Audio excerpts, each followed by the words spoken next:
back in Indy. The Chiefs, as we said, beat the Minnesota Vikings last week by a count of 22-17. Todd Haley is in his third season as the Kansas City head coach, and in his third year with the Indianapolis Colts is Jim Caldwell. They lost on Monday night down in Tampa 24-17. Played them tough but came up short. The Chiefs won the flip of the coin. They have deferred to the second half, and so Ryan Suckup will be booting it. He had 5 field goals last week, and Joe LaFage is deep back for Indianapolis. He is a rookie free agent out of Rutgers. Place is packed, and the Chiefs are ready to go with the kickoff here in Indy. Week 5 of the NFL, and LaFage will get it.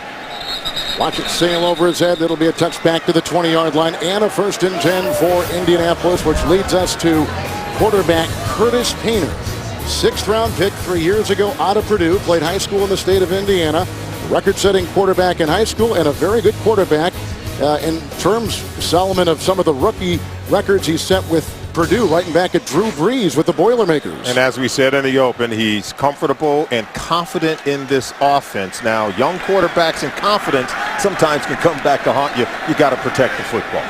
He'll open up with a couple of tight ends on 1st and 10. And Joseph Adai got a block from one of those tight ends, and then he's brought down about the 26. Held on the play by Belcher with the tackle. It's a gain of 6. Issues on the offensive line. Right tackle moving to left tackle because of injury. And Ojinaka, signed Wednesday off the street, will start at the right tackle. And receiver Pierre Garçon is coming off a 2-touchdown performance on Monday night in Tampa. 2nd down and 4 from the 26.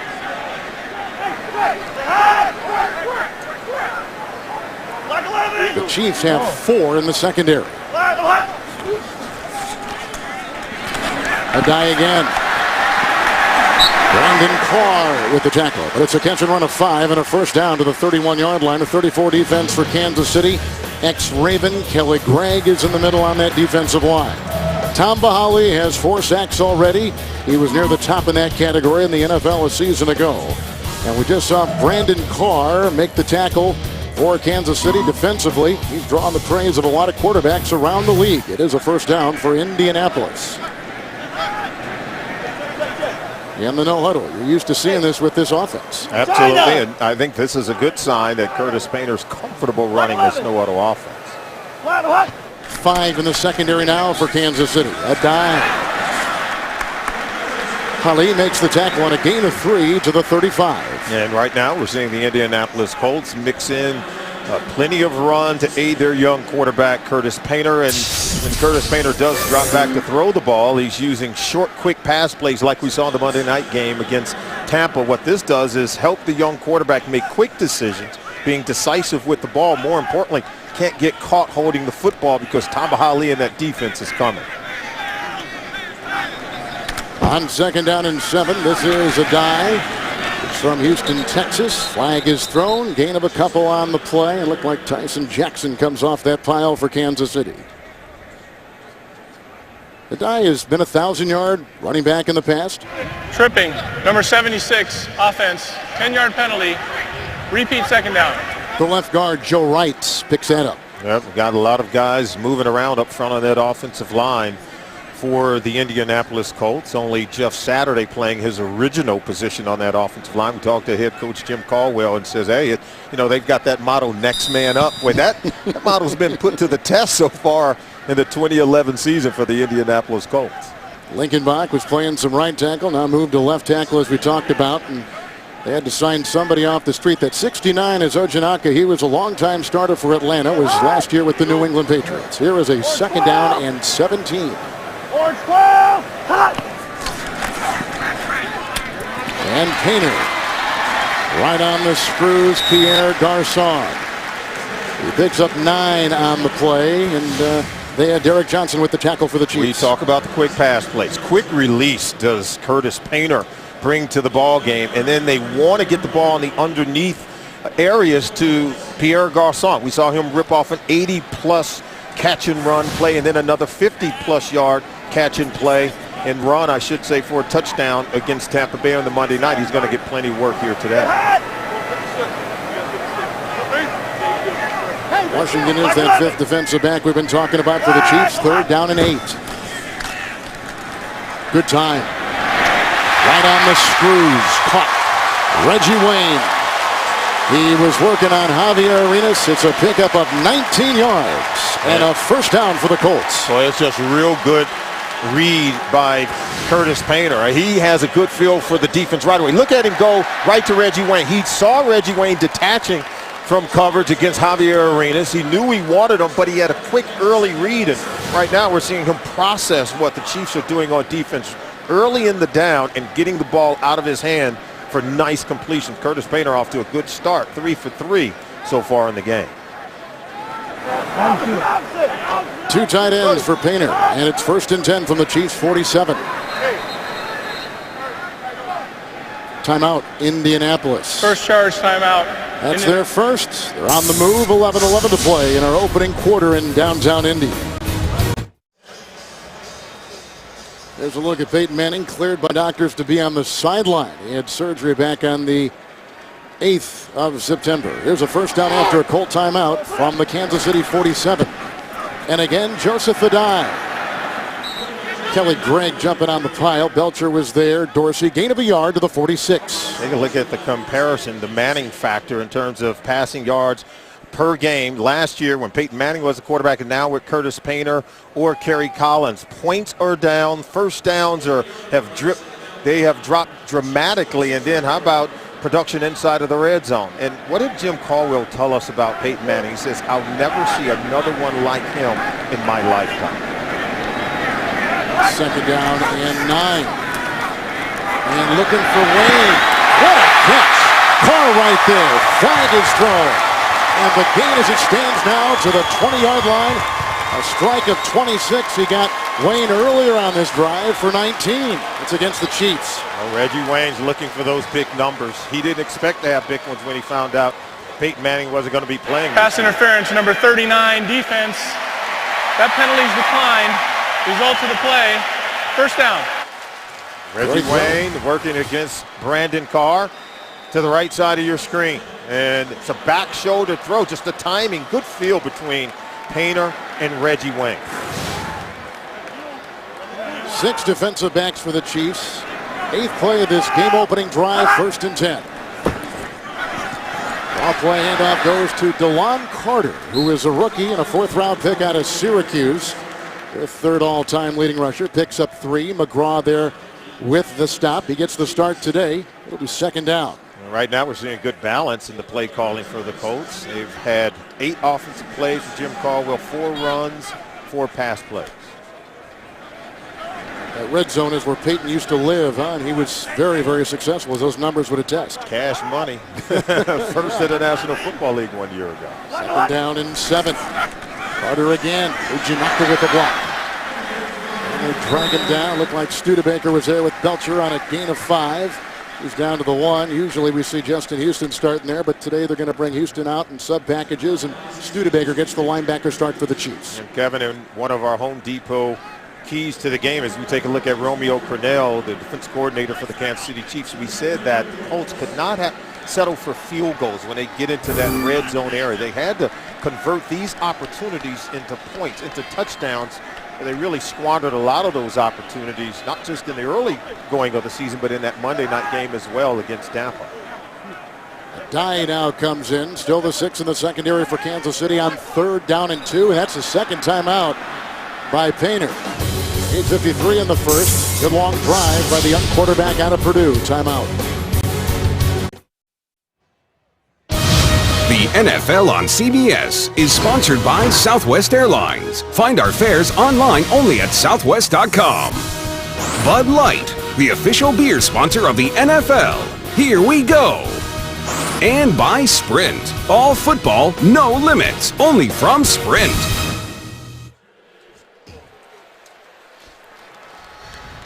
Second timeout taken on this drive. 3rd down and 2. Opening drive of the game.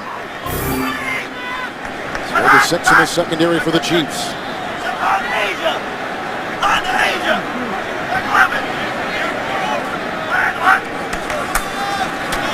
Joseph Adai.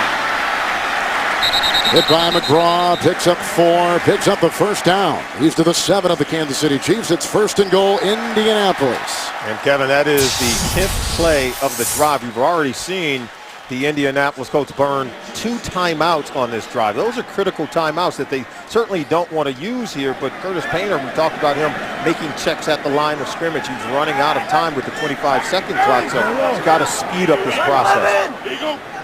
At the 8 officially, 1st and goal with 2 tight ends, Adai.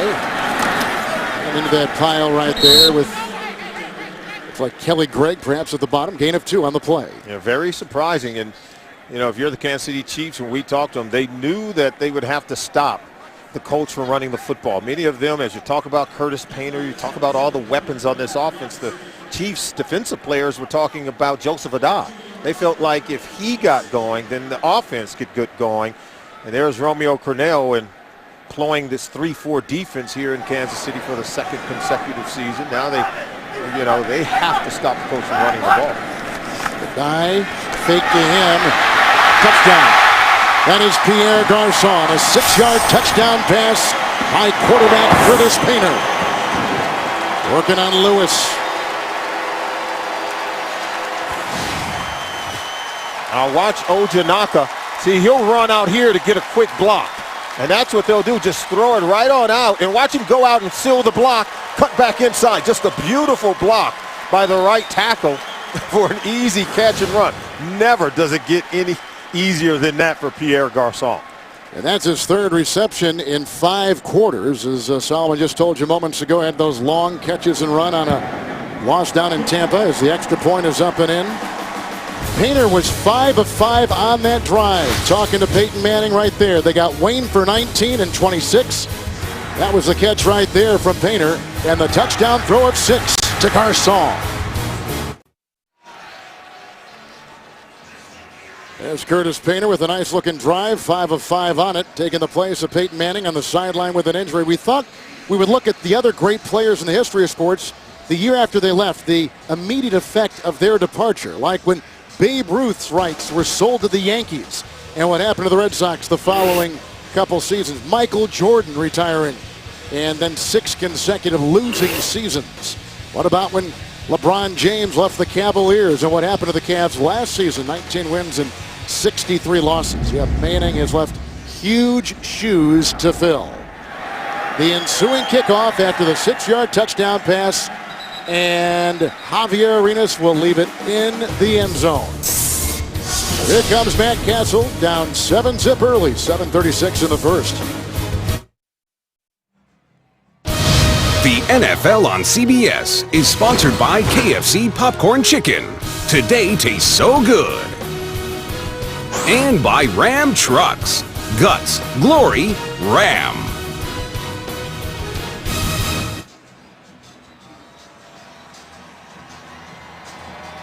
Opening drive, 6-yard touchdown pass to Pierre Garçon by quarterback Curtis Painter.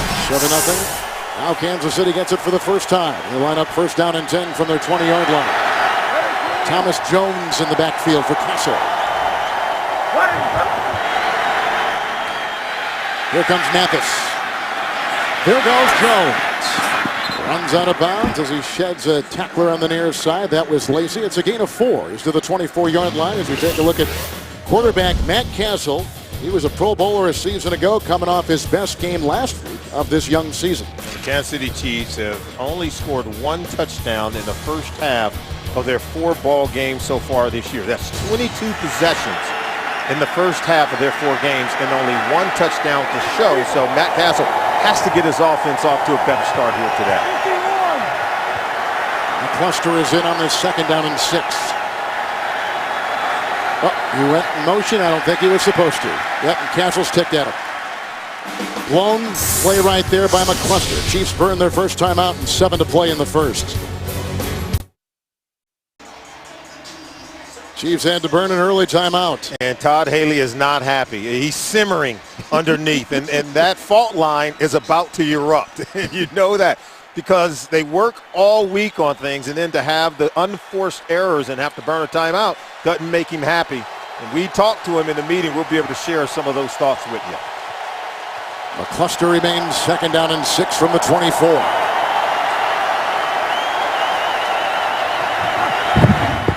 Castle, bubble screw. Right through, so he's blown an assignment, and he drops the ball right through his hands. Not a good way to start. On the offensive line, Ryan Lilja, who played 6 years for the Colts, is back in Indy. He's now in his second season with the Chiefs. And wide receiver Dwayne Bowe already has 2 100-yard receiving games this season. So much potential for the Kansas City Chiefs front offense, but we see sometimes getting off to these slow starts. It's, you know, the fact that they're getting in their own way, blown assignments and lack of execution. Jones in, 3rd and 6.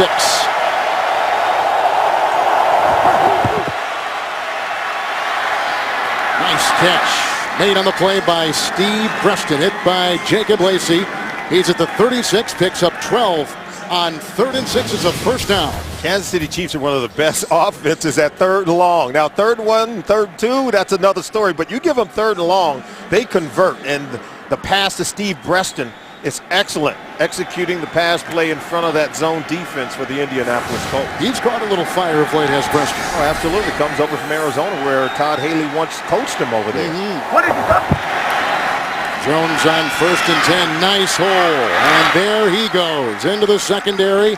Brought down by Antoine Bethea. A burst of 13 yards and a first down. Freeney and Mathis continue to be game-changing defensive ends. Linebacker Pat Angerer leads the NFL in tackles, and Antoine Bethea leads the secondary for the Indianapolis Colts. Now the Chiefs have some momentum. Jackie Battle will be in the backfield. 1st and 10.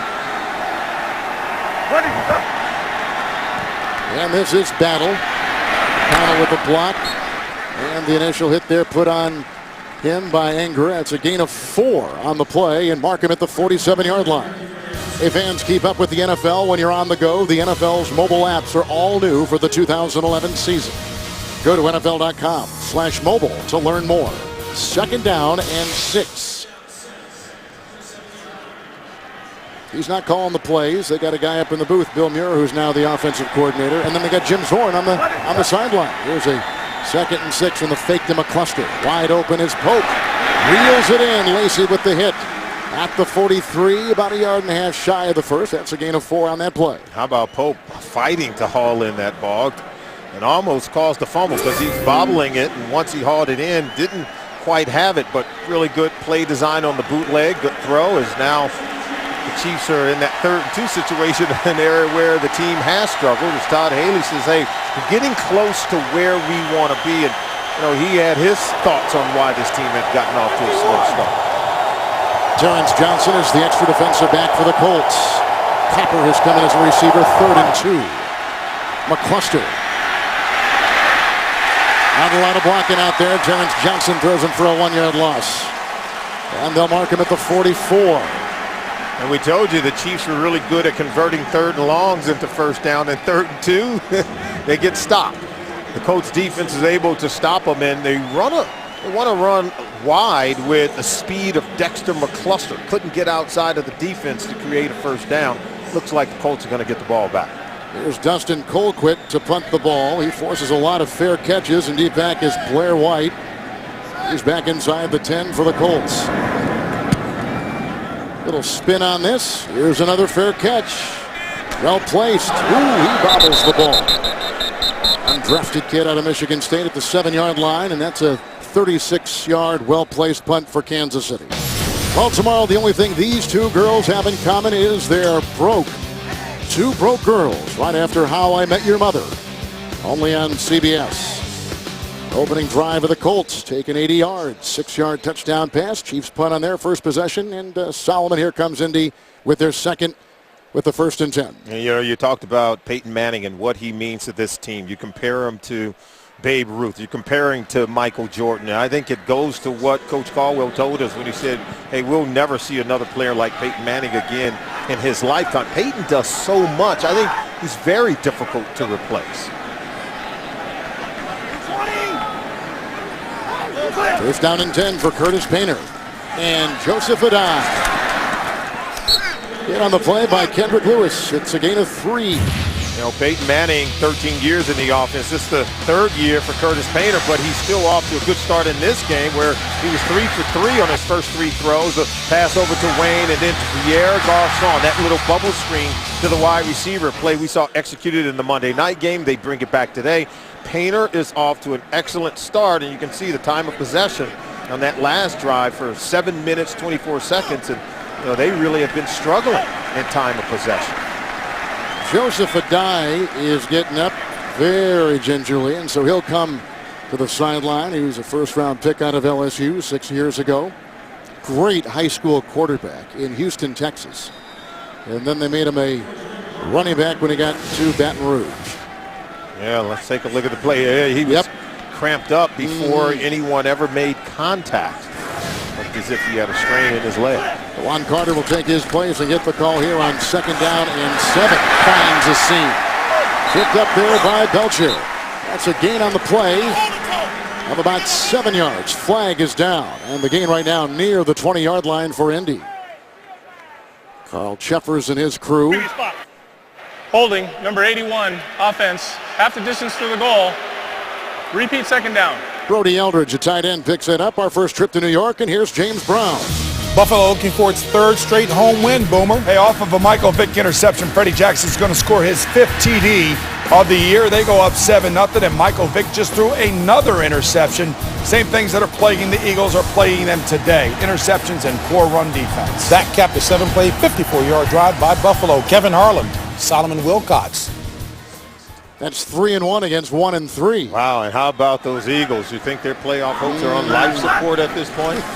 2nd down, 13. Little draw play out of that shotgun. Belcher was right there. They went to the rookie DeLon Carter in a loss of 2 back to the 4. Well, we want to go back and talk a little bit more about as we take a look at this play, just a simple run play about Peyton Manning, because I think it really bodes well for a lot of the talk around Indianapolis. Should they have prepared a little more for another quarterback? And should they draft a quarterback if they end up with a high pick? And will Andrew Luck be in the future of the Indianapolis Colts? And Peyton plans on coming back. He plans on playing. And do know how proud he is, what a worker he is. He plans on coming back to be the quarterback of this football team. Here's a 3rd and 14, thrown into 6 defensive backs. Carter has it. Nice pursuit right there by Brandon Carr. It's a gain of 5. He's near the 10, and they got a punt on their 2nd possession today. Yeah, and just give the Chiefs credit. Good defense. I think the penalty is what derailed that possession for the Indianapolis Colts more than anything. Set them back, and then once you get a young quarterback behind on downs, now you have to call a more conservative game plan so close to your own end zone, and it's best to just punt the football. Here's Pat McAfee to punt in the shadow of his own crossbar, and the ever-dangerous Javier Arenas is deep back for Kansas City. He is the number 2 punt return man in the NFL. From the 40.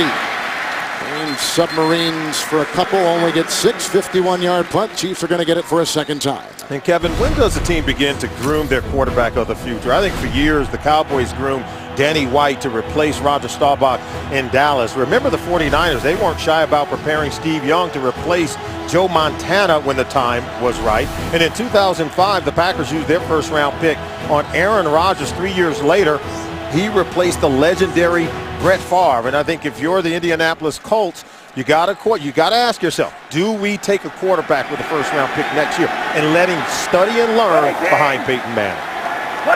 Jones in on 1st and 10, and Thomas Jones, the 12-year veteran. Stood up and taken down. There's not a lot there. Angerer makes the hit.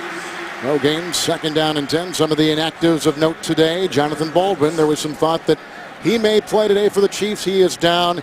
Deem is a starter. Costanza was a starter. Kerry Collins had the concussion against the Steelers a couple weeks ago. Yeah, and I want to go back to what we talked about with Peyton Manning. What do you do if you're the Colts? Because I think those teams that have continued to have success weren't afraid to go ahead and have that backup. And, you know, Jim Caldwell told us that a backup quarterback has a special role here in Indianapolis. They cluster in on 2nd down and 10. Nice pull down from that's Angerer again.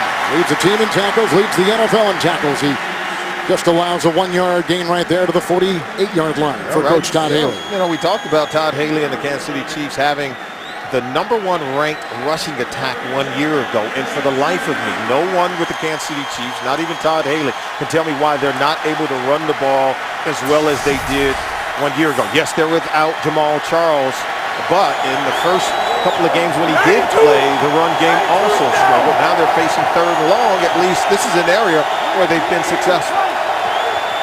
Against the nickel, 3rd and 9. Here they come.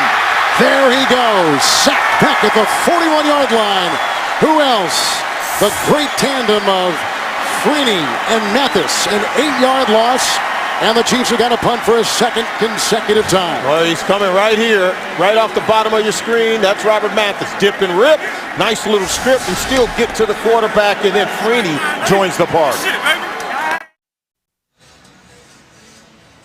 Chiefs are getting ready to punt, and we're going to start the 2nd quarter. We're talking about those backup quarterbacks. That was an interesting little feature you threw out there, and there have been very few successful guys that have taken the place of legends. Yeah, I think you have to plan for it. It doesn't happen by mistake, Kevin. I think you've got to plan for it, and then you need an unselfish leader who is willing to prepare and help the younger quarterback. Cole quick to White.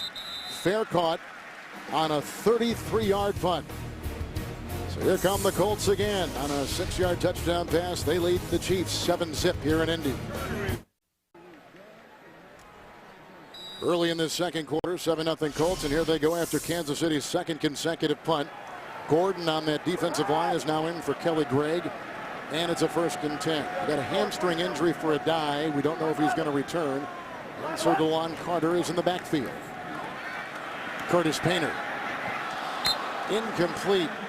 They were looking for Garcon, 2nd down and 10. You know, if anybody can appreciate what Painter's going through as a backup to Manning, it is Matt Castle, who had to do the same thing in New England when he took the place for a whole year for Tom Brady. And what did Jim Caldwell told us? He said that, hey, our backup quarterback has to be a special player here. He's part of our research and development program. He said that he has to be selfless, got to be smart, and he has to learn without doing, because Peyton was never hurt. He never comes out of games, and he takes every rep in practice. And so that quarterback has to be part of film gathering and intelligence gathering for Peyton Manning, the starting quarterback. There's a 2nd and 10, looping it outside. That was a little bit poorly thrown, but catchable nonetheless for Carter. That'll make it 3rd down and 10. Yeah, I thought that was interesting when he talked about the backup. He's got to do a lot of legwork, a lot of research. And you don't hear that a lot, but for this particular offense, that's necessary for Manning. Jim Caldwell told us that Curtis Painter and the backup quarterbacks will go and do research, and they'll get cut-ups of defensive coordinators from years ago. For what Romeo Crennel in this case have done years ago against Peyton Manning, and they'll put together cut-ups that allow Peyton Manning to advance his study and play better in ball games. Gonzalez is in, nothing to Clark yet on this 3rd and 10. And they work on Javier Arenas again. This one is caught by Reggie Wayne, the multiple Pro Bowler. It's a pickup of 10 and a 1st down for the Colts to the 30. Yeah, we talk about Curtis Painter. Now watch this throw. He is very sure, very confident, but strong arm, I think, is something that maybe people haven't noticed about Curtis Painter. When he cuts it loose, it gets there. Look how tight the coverage by Javier Arenas on Reggie Wayne, but still can't close in on the ball as Wayne makes the catch for a 1st down. 2nd time they've targeted Arenas when he comes in with the multiple defensive back look. And sometimes you know who you want to target going into games, particularly when you have a matchup advantage against Reggie Wayne. 1st down and 10.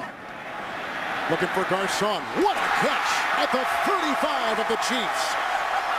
Flowers was defending. What a catch by Pierre Garcon. 38-yard pickup and a 1st down. Well, this is just a wonderful throw. You said what a catch. I'm going to say what a throw. And I just think it's simply phenomenal. It was a really good throw, really good catch. Just excellent from Curtis Painter to Pierre Garcon. So Wayne has been the big target, but Garcon, who caught the 6-yard touchdown pass, picks up 38 on Flowers right there. Gronkowski's now the fullback on this 1st and 10. First try, they go to Clark, and he drops the ball. Uncharacteristic. They had Studebaker out there in the flat watching that terrific tight end. 2nd down and 10. Oh, it's just a really good play, and take a look at it over to the right side. See, he comes back, looks off the safety, drops it right over the top of Flowers where only Garcon can get it. So great throw and catch by quarterback and wide receiver.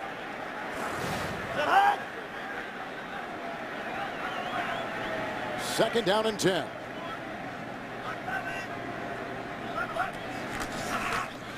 Carter, Gronkowski with the block, but look at how he fight his way through and make a terrific play for the Chiefs. It's a loss of 3. It's back to the 36. Well, it's just a great play by Tamba Hali. We talk about setting the edge. Watch him come here and set the edge. Doesn't allow the runner to get outside. Not able to cut back either. With great penetration, that's how you stuff the run game. And Tamba Hali knows how to get it done. 6 in the secondary. Donald Brown has come in for the first time. 3rd and 13 for Painter. The Kansas City 22. Looking for Garcon. The coverage by the linebacker, Justin Houston. He's been a starter. Studebaker took his place today in that lineup. They love this kid. Great pass defense right there. Yeah, but watch this throw from Painter. He said he wanted to make difficult throws in tight coverage. That was a good throw. He catched the linebacker with his back turned to the quarterback. And look, right over the shoulder into the hands of Pierre Garcon, who cannot hold on to it. In coverage, Justin Houston never got his head around to find the football. Here's Adam Vinatieri. He's made 25 consecutive field goals in the regular season here. Make it 26. 10-0 Indy. 12:23 to play. The big play on that drive, a 38-yard strike to Pierre Garcon. The NFL on CBS is sponsored by McDonald's. I'm loving it. FedEx. FedEx does more than shipping. FedEx, solutions that matter. And by the Home Depot. More saving, more doing. That's the power of the Home Depot.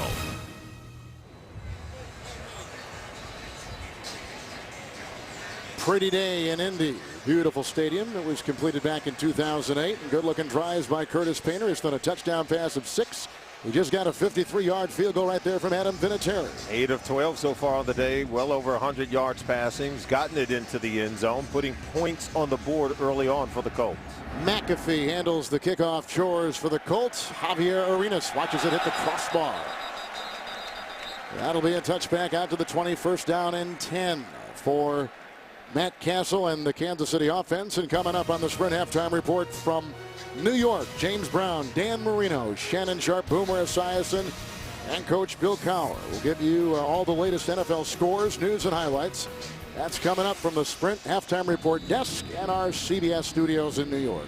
Take a look at the plays so far. Time of possession dominant by the Indianapolis Colts through that first quarter, where they reeled off 22 plays so far in the game. Couple tight ends for the Chiefs. Jones in the backfield, 1st and 10 for Castle. Delayed, and a beautiful defensive play by Ricardo Matthews. Signed off the Indy practice squad on Wednesday. And he was a former 7th-round pick. 2nd down and 10. Big guy dropping in coverage. Matt Castle never saw him. You know, so much with the Indianapolis Colts and why they've gotten off to this slow start to their season with the quarterback changes, obviously. They're built to play one way, and they're designed to play with the lead. And now that they have a 10-point lead, they get to rush the quarterback. Colts have gone to the nickel. McCluster is in. 2nd down and 10. McCluster. Albert out there to block. He missed it, and they go right around him. And it's Freeney out on the perimeter, holding the edge. It's only a gain of 4. They'll mark him at the 24. Yeah, it's a delayed draw. They were trying to get Freeney just rushing up the field. They're able to get outside of him as he comes underneath Brandon Albert. But look at Freeney in chase. You'd love to see defensive linemen who do want to hunt the quarterback still turning and running in pursuit to get the ball carrier there. You see the 10-year veteran playing heads-up football, making plays, not just rushing the quarterback, but making plays defending the run. Dwayne Bowe hasn't caught anything so far. Battle is in motion out of the backfield on 3rd down and 6. That was deflected at the line. Who got in his face? I think it again was Ricardo Matthews. He's out of their practice squad program. That is a 3-and-out 3rd consecutive punt coming up for Kansas City. They're running stunts. They're running games. Look at Freeney comes underneath there, and then they just get pressure into the face of the quarterback. It all starts with getting a 10-point lead early in ball games, because now Matt Castle has to throw the football because he feels himself chasing the Colts on the scoreboard. And if you're Larry Coyer, defensive coordinator for the Colts, you let your defense pin their ears back. Colquitt to Blair White. Fair caught, 33. Hang time of 4.56. 43-yard punt. Here comes the Colts offense again, led by Curtis Painter. All of us in the NFL family mourning the death yesterday of 82-year-old Al Davis, the Raiders owner. A lot of people feel he belongs on pro football's Mount Rushmore. He's a personnel department, an assistant coach, a scout, head coach, general manager. He was the commissioner of the early AFL, a CEO. You talk about Hallis, you talk about Paul Brown, you talk about Lombardi. Al Davis, in a lot of people's minds, belongs in that same category. His fingerprints are all over the growth and development of the National Football League. We all owe him a great deal of respect. He was a great man, a real giant. It's a giant pass, wide open, Garcon, and that is 6. They burn Flowers again. Woo! Wow. Curtis Painter saying, how do you like me now? He and Pierre Garçon, over the course of the last week or so, are developing a great chemistry and a knack for making these kind of plays. Burned the Tampa Bay Buccaneers on Monday night for 2 big-time touchdown plays. And now Flowers experienced the same fate as another big play is had by both Curtis Painter and Pierre Garçon. This one for 67 yards and a touchdown. He has scored 4 touchdowns, 4 touchdown receptions for Pierre Garçon in the last 6 quarters. Vinatieri tacks on another. Last week against the Buccaneers on Monday night, catch and runs of 87 and 59 yards. That baby for 67 through the air. The NFL on CBS is sponsored by Buffalo Wild Wings. Wings, beer, sports. And by E-Trade. Investing unleashed.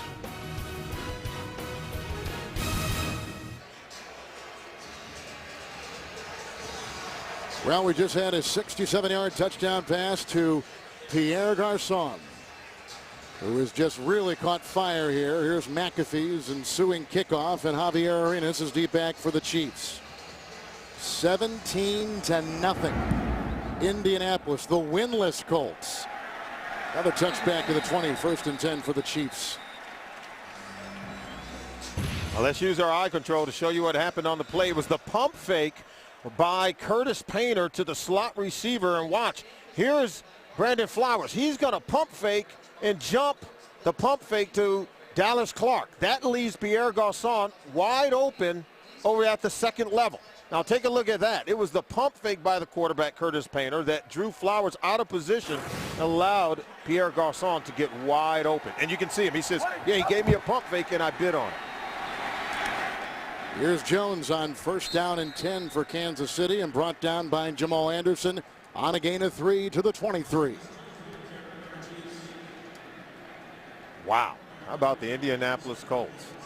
They come into this game winless, 0 for 4, and jump out to a 17-0 lead over the Kansas City team, who had played much better over the last 2 weeks. We just saw you do a big feature on replacements. Painter, who is now taking snaps in practice for the first time in his career with the starters, making a difference here. There's a 2nd down and 7.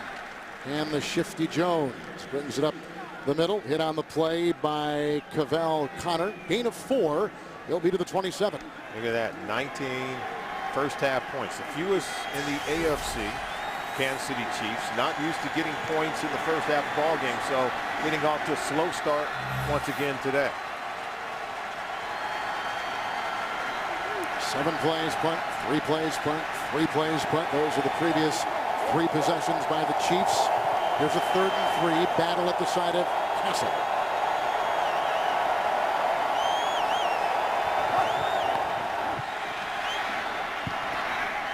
Oh, almost had it on a weird-looking throw. Lacey was all over Bo. That would have been a miraculous catch, and he almost reeled it in. Oh, absolutely, and Lacey is in tight coverage, bump and run. Now the throw is going to be to that outside shoulder, but you could see it's just a one-hand grab, nearly hauling it in is Dwayne Bowe, but he has Lacey draped all over him. Tight coverage by Lacey. Even tighter throw from the quarterback, Matt Castle, but Bo can't haul it in. It's the third consecutive 3-and-out for the Kansas City offense. This is Colquitt to Blair White. Great hang time. And well placed, as you can see, down about the 12-yard line. Jeremy Horn is the one to get it. 61-yard punt by Colquitt. Well, Thursday on CBS, could a doctor by day be a killer by night?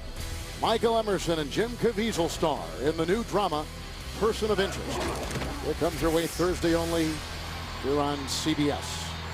Oh, Kevin, I got to tell you, the Indianapolis Colts, they are a proud bunch. As we entered their facilities on Friday, we spoke with Jim Caldwell and his football team. And for a team that has made the playoffs for 9 consecutive years and getting off to an 0-4 start, I expected to see a team that was lifeless, a team that maybe with some wounded pride. But no, this team is still a proud bunch. They still believe that they can go on and make great things happen in the 2011 season. Carter in the backfield with Gronkowski. It's first down and 10. Go on, Carter. Got down by Brandon Flowers, carving his way to the 19. 6-yard pickup as we pick up JB. A touchdown for Carolina on the arm of Cam. How about these young quarterbacks, guys? Cam Newton stepping up, keeping his eyes focused downfield, finds Steve Smith one-on-one. He wins that battle like he does most of the time. Third TD for Smith on the season. And then Roman Harper comes in there, gives him the business right after that. And look who gets into the fracas here. It's Cam Newton trying to get Steve Smith away from it. PAT was blocked. Kevin Harlan, Solomon Wilcox. All right, JB, here's a 2nd and 4 handoff to Carter. Belcher got a hand on it along with an avalanche of Kansas City defenders. A gain of 3 on the play to the 22. In the 92-year history of the NFL, I don't think it has ever seen a rookie quarterback put up these kind of numbers that we're seeing from Cam Newton with Carolina. Well, certainly we say it is a passing league. We know the change of rules helps a little bit. We know that you can't hit defenseless players, so offensive coordinators like Rob Chizinski of the Carolina Panthers are going to threaten the defense over the middle of the field. But you got to give Cam Newton a lot of credit because he's got a big-time arm for making big-time plays. 3rd down and 1. Donald Brown is coming to the side of Painter. He played high school football here in the state of Indiana. He throws it away. And the reason why he did this is because Studebaker, who's going to draw that penalty on the Garcon coverage, was going to knock it away or maybe even pick it off. So really, Painter made a nice decision and then a bad decision by Studebaker. Well, Studebaker was in tight coverage, and he had a good read for diagnosing the play, but he saw the ball hit the ground. And I don't know, if you're going to have a defenseless receiver, this might constitute that more than any other time on the field. There was a dead ball. Once the ball hits the ground, the play's over. You can't go hit the offensive player who's just standing there and then knock him on the ground. Now, they're going to have a conversation and say, okay, what precipitated the fact that Studebaker just laid into the receiver? And did he have reasonable cause for doing so? Let's take a look at it. Going to slow it down. Ball into the ground. Look, he's still going. There's no foul for a late hit on the play. 4th down. They're going to pick the flag up and say that maybe he did have reasonable cause. Studebaker was not looking at the ball. Maybe he never saw it hit the ground, and the whistle hadn't blown. Andy from Division II Wheaton. He was a college defensive end, now playing linebacker in the NFL. So they got a punt to the Indianapolis Colts for the 2nd time in 5 possessions. Pat McAfee will punt it away. He was a former punt, pass, and kick champion when he was 15 years of age. And he'll be sending it inside the 25-yard line at the other end of the field to Javier Arenas. Of course, we're indoors and no wind inside. Gets off a rocket. Arenas from the 23. And brought down on the play nicely by defensive back Stevie Brown out of Michigan. 7-yard return on a 53-yard punt. Well, the first time these two teams met, late September 1970. Chiefs and Colts, then in Baltimore. Lenny Dawson against Johnny Unitas. Unitas was pulled from the game after the Chiefs jumped off to a 24-0 lead. Lenny went on to throw 4 touchdowns. The Chiefs won 44-24. That's when this franchise was in its heyday. Well, both of those franchises have great history, great legacy. So you take a look at that ball cap worn by Todd Haley. That's construction-like, isn't it? That was from 1970. Here's Jackie Battle on 1st and 10. Former University of Houston running back hit by Angerer, who's out to the 35 to meet him after a gain of 6 on that first down carry. And right now, if you're the Kansas City Chiefs, you want to spark this offense. I believe you got to get something going with the running game. You've got to increase the tempo. Maybe going back into the huddle, come out of the huddle, get up to the line of scrimmage, get the ball snapped, change the pacing and the tempo of the ball game might give you a spark before we head in at the half. Oh, bottom of your screen, and no catches here. Here comes Battle on 2nd down and 4, and he wheels his way for a first down out to the 41-yard line, and he picks up 6. How about the Colts defense? They've come out on fire. You give them a lead. Look, they stuffed the run, been able to just shut the door on Dexter McCluster in the Chiefs running game, and then they get to rush the quarterback, as we said in our open, getting the sack on Matt Castle. And so that's what you do with a 17-point lead. We see the time of possession that allows Jim Caldwell's defense to be rested, so when they get into the ball game later, they still get to rush the quarterback and try to create some turnovers. Battle remains from the 42, 1st and 10. Isn't really a special teamer as he corkscrews his way out to the 47. Picks up 5 right there. A special teams guy, but he's always had, great running backs in front of him. And now he's kind of getting some breathing space, and he's going to see more carries. And with Jamal Charles out of the ball game and on injured reserve, obviously Thomas Jones your starter, but you need to have that 1-2 punch, and that's why you see Battle now working his way in the rotation, running very hard here in the second quarter. 2nd down and 5. Battle. Hit by Antonio Johnson on that line. It's a gain of a yard. They'll put him at the 48. Take a look at Jamal Charles in terms of what he's done and what the team has done with him, where they average 160 yards rushing a game, and without him only 92. And it affects the passing game, because when you can run it, you hit on play action pass games. And right now, 4.8 yards per rushing attempt with Jamal Charles. If you're Todd Haley, you've got to be feeling the loss of his presence on offense. 5 defensive backs. McCluster is in 3rd and a long 3. McCluster, first down and a little bit more. Chasing him down was Terrence Johnson. Catch and run at 10, and the Chiefs will move the chains. And now we're seeing just an increase in tempo and energy for the offense of the Kansas City Chiefs, dialing up some of those quick pass plays to prevent Mathis and Freeney from getting to the quarterback, Castle, and Castle's just letting it rip. And Dexter McCluster, these are some of the plays they were trying to do with him early in the ball game. Not so sure he was in tune to the game plan and wasn't as focused as he is now. Jones is in now. First down and 10 from the 41. Quick hitter. First catch for Bo. Makes a miss. Off to the races. Touchdown. Great run by Bo. Terrific Castle throw. Ring up 6 on a 41-yard strike to the Pro Bowler Bo. Dwayne Bowe knows how to find the end zone. It's a quick slant, quick hitting plays. That's what you want. But watch the move on Antoine Bethea right here. That opens the gate and entry into the end zone with the speed that Bowe brings at the next level. He's a big body wide receiver, 6'2", 220 pounds. But when you run after the catch like that, you become an even greater weapon for your offense. 5-yard catch, but a much longer run for a touchdown. Terrific run by Bowe. 41-yard hit, and here comes the extra point right now by Suckup, and it's 17-7. Remember, there was a good catch and run for a first down of 10 by McCluster. And then Castle, right on the money. Bowe finds Paydirt, and the Chiefs cut the Colt lead.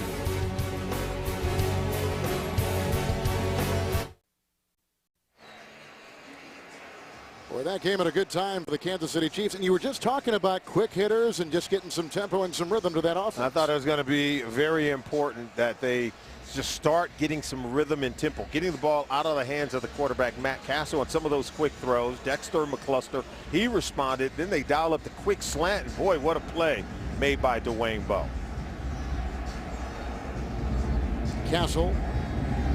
There was another touchdown pass, his 5th of the season. Here is the kickoff by Suckup. Joe LaFage will circle under it and leave it there. So a touchback to the 20, 1st and 10 for Indianapolis.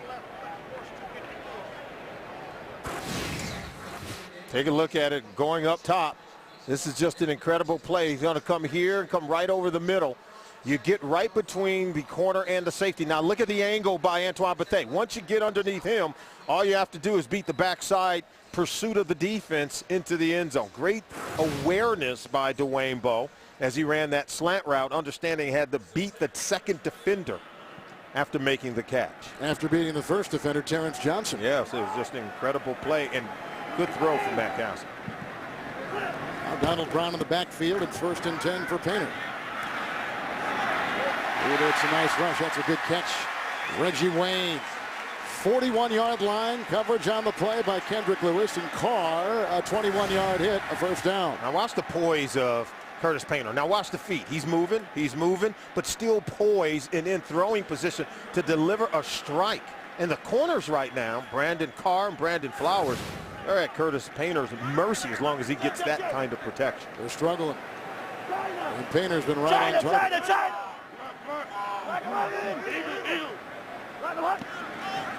Brown out of UConn, former Big East Player of the Year remains. Look at him dig for some hard yards. Brought down by Belcher, hit on the play by Flowers. Gain of 4. He's out to about the 46-yard line. Well, we're getting some great scenics today from the good folks at the MetLife Blimp, providing our aerial coverage. Look for the MetLife Blimps as they team up with CBS for more coverage this season. 2nd down and 5. It's Peyton Manning looking. Manning says, you know, I'm not going to go to them. If they want to come to me, either Collins or in this case Curtis Painter, then you know what? I'll take them in. But I'm not going to be pushing my thoughts on them as a pass is caught by Dallas Clark. Studebaker defending. Also Derek Johnson there. It's a gain of 6 with his first catch today on 2nd and 5. It's a first down for the Colts. How fast can you process it? Let's see Painter.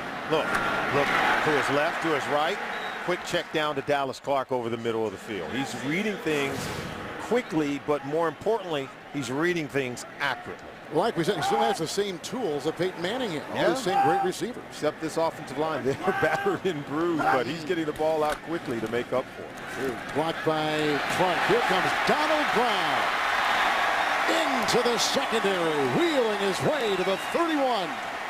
16-yard pickup, and that'll be a first down. He does a good job of sticking that foot in the ground. Watch him here, and then he beats the edge. Look how he gets outside. Once you make Studebaker miss, now you get to run for positive yards on the back end. Kendrick Lewis was the one who made the tackle on the previous play. Then there was a 1st and 10 and a quick count by Curtis Painter. Flag was thrown on it, and 3:06 to play here on the first half from Indianapolis. This will be the site of the Super Bowl for this season. Yeah, the city is getting ready. A lot of construction downtown, a lot of construction on the outer portions of There are 2 fouls Indy. on the defense on the play. Defense 12 men. That player was also offside, number 99. 5-yard penalty. Repeat first down. It's Amon Gordon. First penalty against Kansas City. Got caught substituting. He was on the wrong side of the line of scrimmage, and he was on the green grass, getting caught off sides and on the field making for 12 men. You have to give Curtis Painter, the Colts, a lot of credit. They're answering after the big strike by Dwayne Bowe and Matt Castle. They're coming back. Look like they have themselves a scoring drive here. Painter, who had his first start this past Monday down in Tampa. It's 13-31, 2 touchdown passes, 281 yards, no interceptions. There's a 1st and 5 to Brown. And Studebaker jumps on his back with the gain of a yard to the 25. That time the Kansas City Chiefs slamming the door shut. Studebaker getting himself in the activities on that defensive line. And I think right now the Colts just have good balance, something that I'm sure Todd Haley wants to strip away from Curtis Painter, making the Colts more of a one-dimensional offense. But so far today, they've run the ball very well. Already over 50 yards rushing, enough to give Curtis Painter the balance he wants on offense. Second down and 4. More pump faking. Nice footwork. He's got his receiver. Austin Collie working on Lewis to the 2. Boy, Painter buying time with his terrific footwork. A 23-yard completion to Austin Collie. That's his first catch today. Watch Tamba Hali comes in underneath. See pressure in his face, but Painter is showing me something. Good footwork, good movement, good poise, and then throwing the strike to Austin Collie to get him knocking on the door of the end zone. Painter right now dialing up some huge numbers.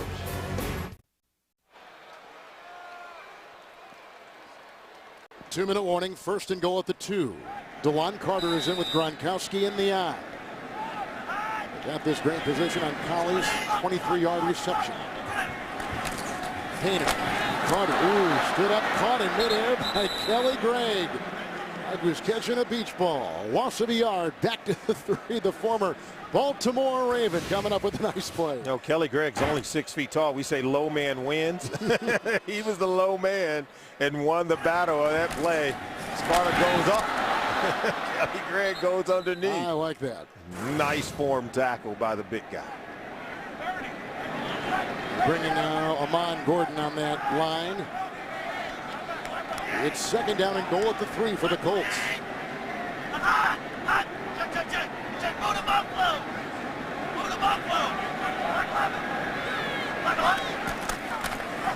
And DeJuan Carter sliding his way. Did he get in? He tries to creep. He got it. Touchdown.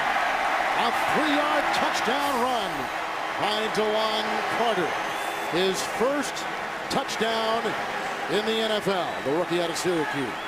Well, it's a makeshift offensive line for the Indianapolis Colts. We said it at the top of the show that Jeff Saturday, only one of the starting 5 offensive linemen at his original position. They've had to move a lot of guys around. They run right off of Jeff Saturday, right up the middle, who turns the nose tackle to create room for Carter to get it into the end zone. Remember, they're going to review every scoring play just to be sure. But look at 63. Look at Saturday in the middle, turning in and allowing some room to run for Carter. I think they're going to look at it as Carl Jeffers is going to come to the near sideline. Boy, there were some wonderful plays on that drive. A 21-yard pass to Wayne. There was a 16-yard run by Brown and a 23-yard catch by Collie that placed the Colts at the 2. They're going to review it. No challenges inside 2 minutes, and as Solomon said, every scoring play is reviewed. 1:09 to play in the half. They have reviewed that play. Carl Jeffers. And go. And cue. And you're on. After review, the ruling on the field stands. Touchdown. He finally heard you, Kevin. You know, in this business, when they point at you, you got to talk. Yeah. And it's, We know that. Yeah, I know it. Carl, you got to learn the business. DeJuan Carter, we told you before, a great running back at Syracuse, number 3 all-time rusher. And what really made him so spectacular, he never fumbled the ball. His last 242 carries, a single turnover. Vinatieri strikes up another point, 24-7 over the Kansas City Chiefs. Wayne for 21, Collie for 23. Big plays on that drive, and capped off on the 3-yard touchdown run by Carter. Well, how about this Curtis Painter? When he played at Purdue, he played for the Boilermakers between 05 and 08 in the shadow of the great Drew Brees. After Brees has gone years before to the NFL, throwing for over 11,000 yards, 67 touchdown passes. But there's some other great quarterbacks that have gone there, like Brees, we mentioned. Kyle Orton, the quarterback of Denver. Gary Danielson was a terrific quarterback that went on to the NFL. Bob Greasy, we know about his great history. And again, Lenny the Cool, Len Dawson, was at Purdue. You know, Hank Stram coached at Purdue and had a relationship with Dawson way back when they hooked up again in Kansas. Great lineage of quarterbacks. Jim Everett's another one. Jim Everett's another big-time arm at Purdue. And if you're a young quarterback, you're in high school, you might want to consider Purdue University. Great academic institution as well. McAfee the kickoff, and Javier Arenas will go 9 yards deep. Once again, a touchback to the 20. First and 10, Kansas City. And coming up on the Sprint Halftime Report, James Brown, Dan Marino, Shannon Sharp, Boomer Esiason, and Coach Bill Cowher. NFL scores, news, and highlights. That's coming up on the Sprint Halftime Report, live from our CBS studios in New York. Well, realistically, they had 69 seconds to play in the first half. Got a couple of timeouts, and he got a long way to go. But you can see with the 17 points down back in 81 against the Raiders, and they came back to tie. They're down by 17 right now. 51. You know what? The way this first part of the NFL schedule has gone, Solomon, I think anything can happen. We've seen it.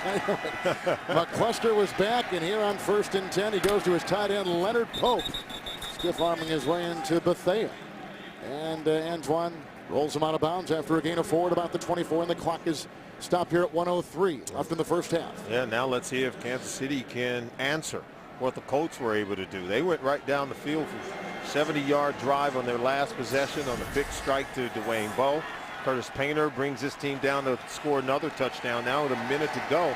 You'd like to see a sense of urgency for the Kansas City Chiefs on offense. 51. 5 in the secondary, 2nd down and 6 for Castle. Winding up and looking across the way. It looks like he's got Preston. He does, right in front of Lacey.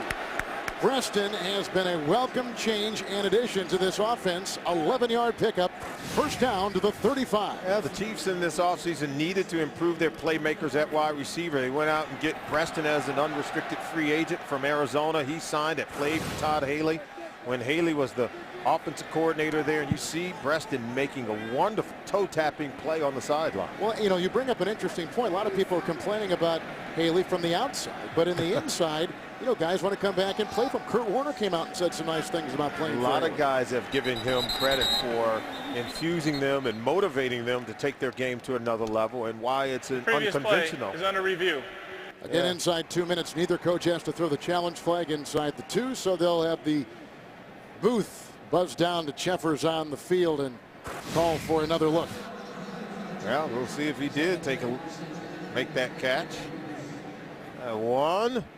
Did he? I think that second one was dragging. Did you see anything to overturn it? Well, you saw the rubber pellets coming up, which kind of gives you a little, kind of like a left foot's in, right foot's dragging all the way. But they may say he didn't have the ball completely possessed. He did a double clutch, so to speak, after it hits his hands. Hits his hands. Now let's see if he moves, if that ball moves at all. Wow, that's a pretty solid give catch. it to him, absolutely. That's a pretty solid catch. You saw the contrail of all those pellets coming up. Does the ball move in his hands at all? Little slight rotation. Splitting hands. Here you're saying give it to him. You know we don't give anything away in the NFL. I know. Everything's earned. Yeah, true. Everything's earned and deserved. Right? Can't cheat the game, can you? Can't cheat the game. And the ball was moving. I mean, the ball. There's Jim Zorn, former head coach with the Redskins, terrific quarterback in his days with Seattle. He and Bill Muir, and then right to Zorn's, well, right in back of him is Todd Haley, of course. And so it's kind of a committee. We asked Todd last night about how these plays get discussed. He said, hey, there's a lot of chat around the headset, and we're all talking at the same time. Yeah, there's a process. It's a collaborative one. That's what he talked about between he and Jim Zorn, Bill Muir, the offensive coordinator. Oh, Haley saying, hey, I'll stay back, but you know he does have veto power as the head coach, After right? review, the receiver had good control of the ball and 2 feet inbounds. The ruling on the field is confirmed. It is a catch. First down, Kansas City. Well, clearly the ball was moving, but I'm glad they gave him the catch. Yeah, they said it moved slightly, but he controlled the ball. I think that's the key, is that he had it under control as both feet were dragging inbounds. There's Bill Muir, nestled atop here in the stadium at Lucas Oil Stadium. He's the offense coordinator, calling the plays, signaling those plays down, and then they'll be in the headset of Matt Castle. So it's a first down on the catch of 11 for Preston. Clusters in the slot. Castle. He's got Bowe again. Lacey was over there, Bethea was over there, and Bowe comes up with another big play. Walking the tightrope, picks up 29 yards. First down to the Colt 36. This is the energy and intensity we wanted to see from this offense. Look at this move here. How about that? To avoid a tackle from Antoine Bethea, tight-roping the sideline. We're seeing great effort and energy from Dwayne Bowe. I'm sure if you're Matt Castle, you want to get him the ball more. Right now, the Colts are having a tough time covering him. Bowe led the NFL season ago with 15 touchdown receptions. Jackie Battle. Nice move, and into the secondary. rolling over defenders and showing some slashing speed. 14-yard pickup. Timeout Kansas City. The ball at the 21. And Jackie Battle with a terrific move to get the first down. Watch the defensive ends. Freeney and Mathis way up the field. They're expecting a pass play. It's a draw, so they hand it to Battle. And so there's plenty of room to run when the defensive linemen are chasing the quarterback. Look at the seams between the ends and the tackles. That creates a running lane for Battle. Takes advantage of it. Great play call by Bill Muir, the offensive coordinator for the Chiefs. And like you said before, he was playing him back at Charles. Before that, playing him back at Larry Johnson. He went to a passing school, the University of Houston, and he was undrafted. But the thing is, he scored a school-high 36 rushing touchdowns. So the guy has had some success. He just hasn't had a lot of breathing space until now. Racing there for 14.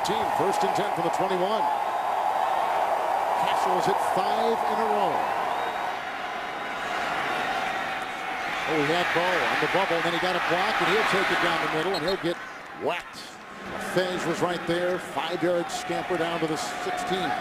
He wanted to cut it loose, but Mathis perched on that defensive end position. Got both hands up, would have batted the ball down, and possibly the ball could come down in the hands of a defender. Second down and 5. That's a good catch. Preston dives. Touchdown. What a catch and what a throw. Steve Preston, 16-yard hit. They begin on their 20. They go 11 to Preston, 29 to Bo, 14-yard run by Battle, and then Preston a 16-yard reception. What fight from the Kansas City Chiefs. Over to Preston. Now watch 23. That's going to be Terrence Johnson. And Preston beats him to the pylon and into the end zone for a touchdown. The throw is a zone beater to the outside. It takes Preston toward the pylon, and he has the wherewithal to get the ball on the other side into the end zone. Great plays made by Steve Preston on that possession. That's why they signed him this offseason. Here is Suckup with the extra point. That makes it 24 to 14. With 13 seconds to play here in the first half from Indianapolis. Castle with his second touchdown pass this afternoon. And Preston, who in the last couple weeks has had receptions of 43, 42, 28, and a very good-looking 16-yard touchdown catch right there. He had a 12-yard reception earlier in the game on their first possession. Super agent Drew Rosenhaus is cocky, respected, reviled, and represents the NFL's biggest stars. You won't want to miss what he has to say to our Scott Pelley on 60 Minutes. That's tonight, and it's only here on CBS. How about Matt Castle, the way he responded on that drive? We said they needed to put some points together, and we talked about he and his head coach, Todd Haley, and the conversations they've had. Said, look, this is a more calm one right here. And last week, they had a more animated conversation, and Haley said, hey, I don't want to have to always play the bad cop. He said, but I will. If they need a stimulus to get it going, then I will. Now you see him having much more friendly conversation. Head coach pleased with what his quarterback is doing. Suckup knocks this out of the end zone, so it'll be first and 10 from the 20 for Painter. And the Indianapolis Colts, you take a look at the first 4 possessions, all punts in the last 2. Touchdown passes of 41 yards to Bo and 16 yards to Preston. And not getting any help from their special teams, having to go 70 yards, then 80 yards. So that position in terms of where they get the ball, they rank dead last in the NFL in terms of average field position. And so Matt Castle deserves a lot of credit going the long haul to get the ball into the end zone for a couple of scores in the second quarter. They're going to sit on it here and run out the first half clock. Just finishing up on Todd Haley. We talked to him yesterday. He seems to enjoy that intense atmosphere. He likes a little bit of controversy. He wants to apply pressure all week to make Sundays easy for his players. It's pretty good quarterbacking here in the first half. Castle and Painter. We're at halftime in Indianapolis on CBS.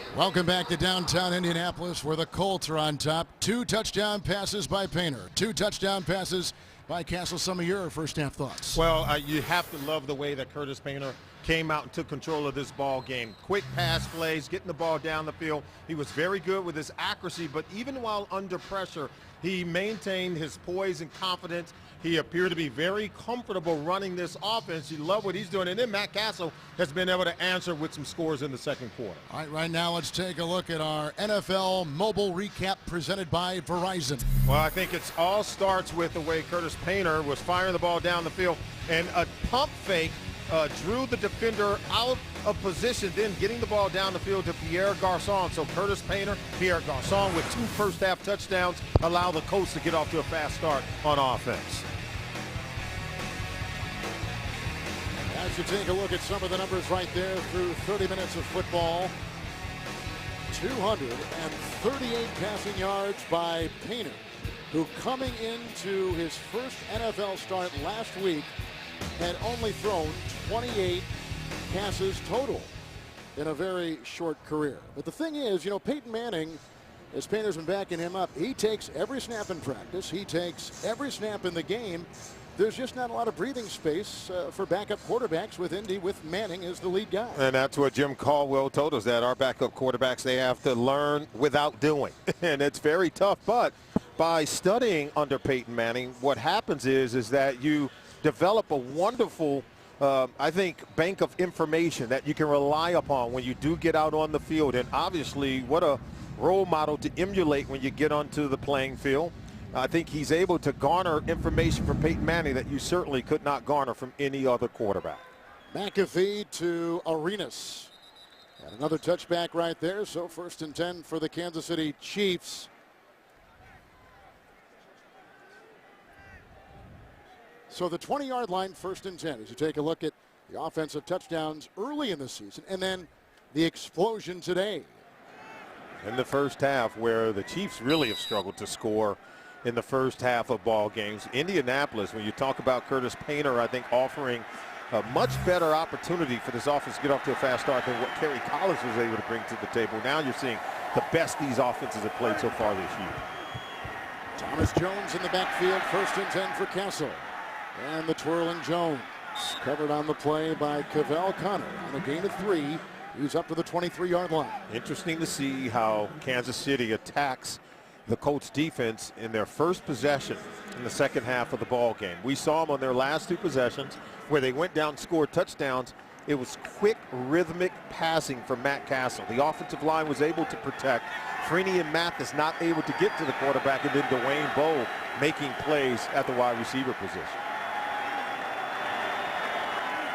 It's 2nd down and 7. Play clock at 8. Jones. Albert had a nice little block right there, hitting the secondary by David Caldwell. It is a gain of 6, shy of a first down by about a yard to the 29. Well, real good run play going off tackle. Watch him get to the second level, but good blocking on the perimeter, and not till Caldwell, the safety, comes up to make a tackle on Thomas Jones. Thomas Jones over 10,000 career rushing yards for someone who's a true professional in this league. He makes this a better league. Very tough, gritty player for Kansas City. Battle is in on first, going to make it 3rd and 1.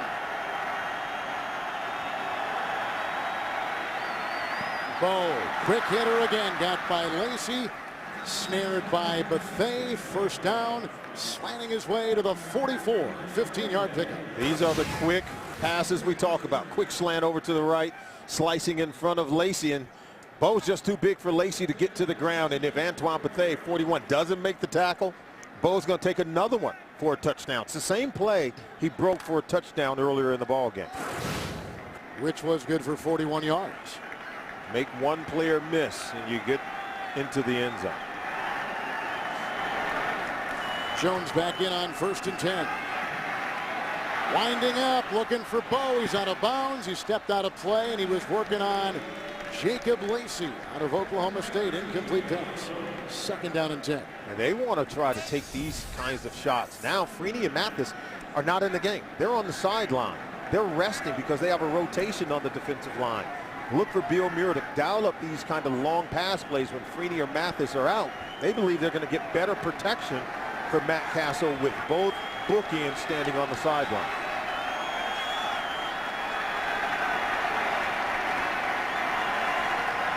Second down and 10. Battle. And he was grabbed by Jamal Anderson at the 47. And a gain of 3. Freeney and Mathis come back into the ball game now, and so on this play, it's just a quick little delay draw. And what you want to do there is you want the defense to think you're going to pass and try to get those ends up the field, but you see the patience that time by Jamal Anderson. He didn't go racing toward the quarterback. He held and was still able to make a play on that draw play. Freeney and Mathis are back in. 5 in the Indianapolis secondary. McCluster on this 3rd and 6 is out of the backfield, picking up the blitz. Caught and grabbed by Colbert, who then fumbled it away. Was he down, though, at the 43? He was. And that is a catch of 9 yards and a first down. Watch, it's going to be a catch and then a strip by Lacey. Watch him get the ball out. This is a fumble. But heads-up play by the Kansas City Chiefs. They go and fall on it. Bowe. Excellent play by Dwayne Bowe. That's just heads up. Because look, catch, football move, running with the ball. Lacey strips it. This is a fumble, free ball. Bowe alertly falls on it. Jones back in, gets the pitch on 1st down and 10. Good block by O'Connell, but a flag is thrown. Connor makes the stop, 29-yard line, a run as it stands now of 14 yards. Only a penalty can derail the chemistry and continuity and rhythm that the Chiefs are showing on offense right now. That score before halftime I thought was huge. I thought it was huge too because they answered. Both teams on the play. Holding, number 67, offense.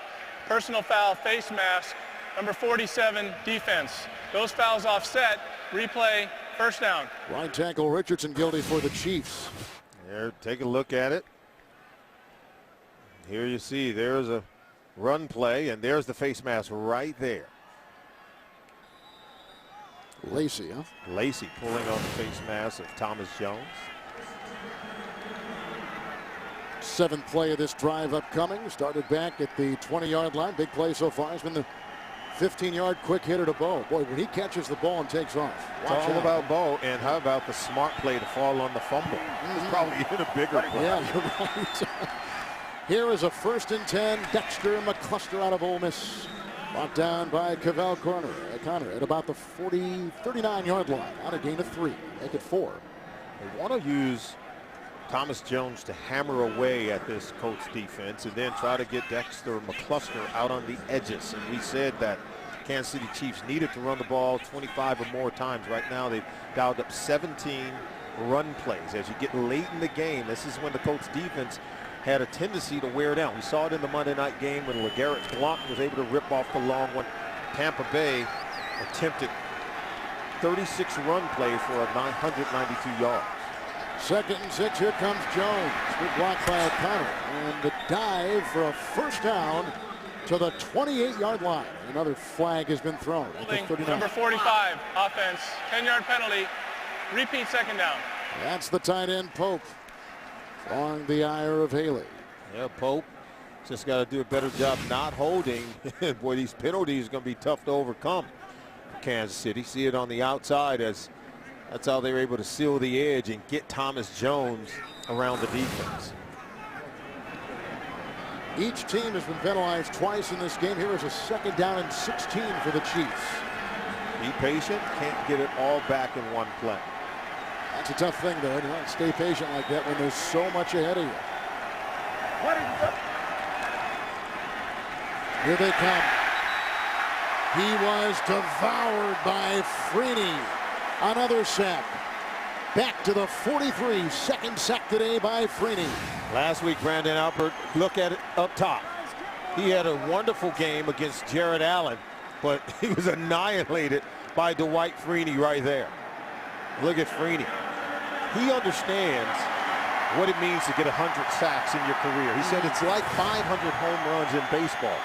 And then he started naming the guys at the top of the list.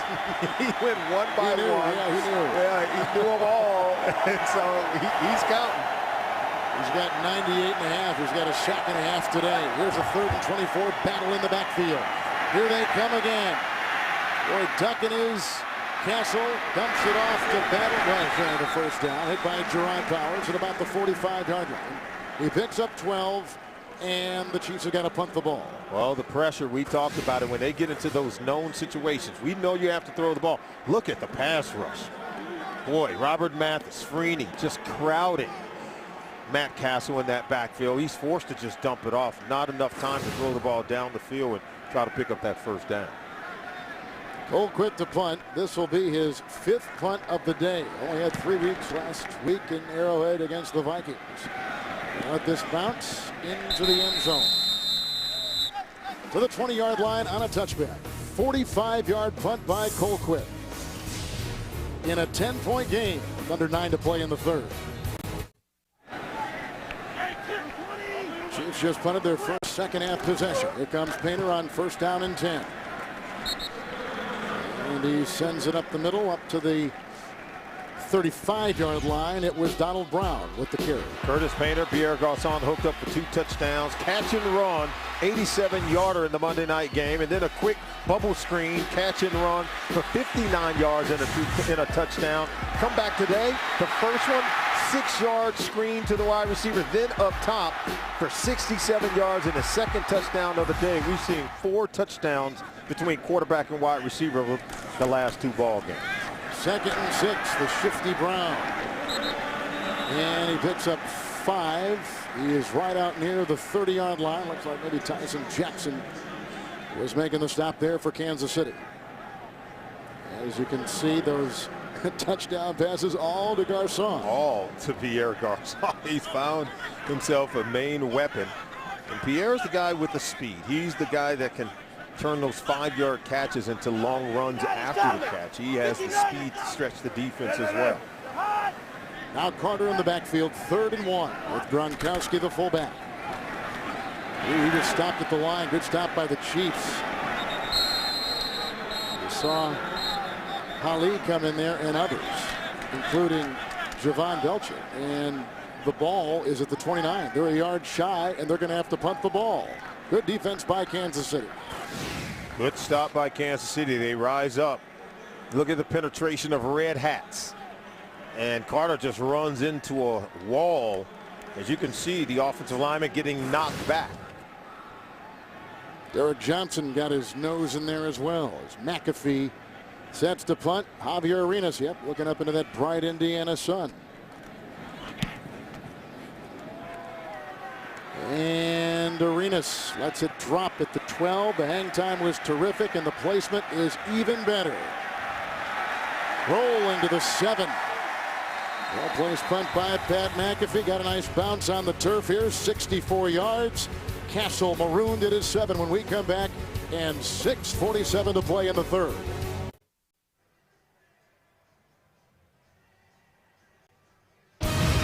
The NFL on CBS is sponsored by Southwest Airlines. Find our fares online only at southwest.com. Your favorite place deserve your favorite pizza. Your favorites, your Pizza Hut. And by the redesigned 8-passenger Honda Pilot, the SUV made better. Well, we began there with a little close-up of Monument Square on a sunny, beautiful Sunday afternoon here in Middle America. Indianapolis. Chiefs get it after a punt. Out there 7, 1st and 10. Battle is in the backfield. Castle, Bo. Again, he takes it from Lacey, and again the quick hitter works to the 19 on a quick hit of 12 yards to Bo, who's caught a touchdown pass today already of 41. Watch Fantasy Football today for Game Time player news and active updates to help you set your lineup and chat with our experts. Every Sunday, 11 a.m. Eastern Time at cbssports.com/live. It is a first down for the Chiefs at the 19.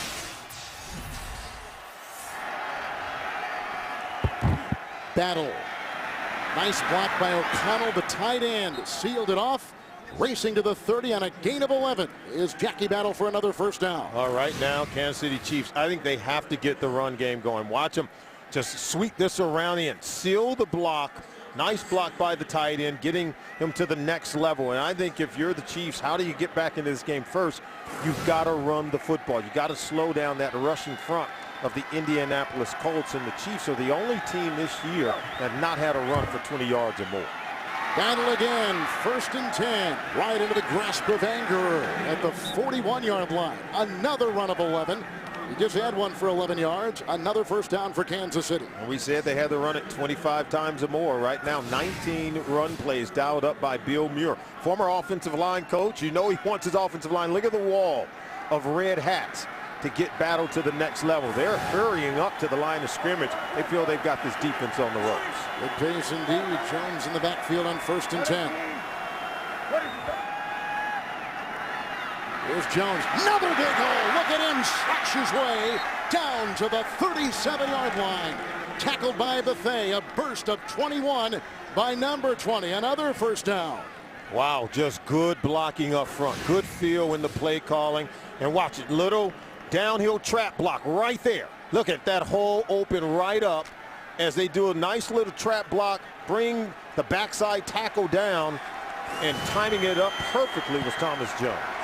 Asamoah and Richardson with good blocks on the right side. 1st and 10, Battle is back in. Terrence Copper lunging his way to the 29. Lacey got him off his horse. Pickup of 9.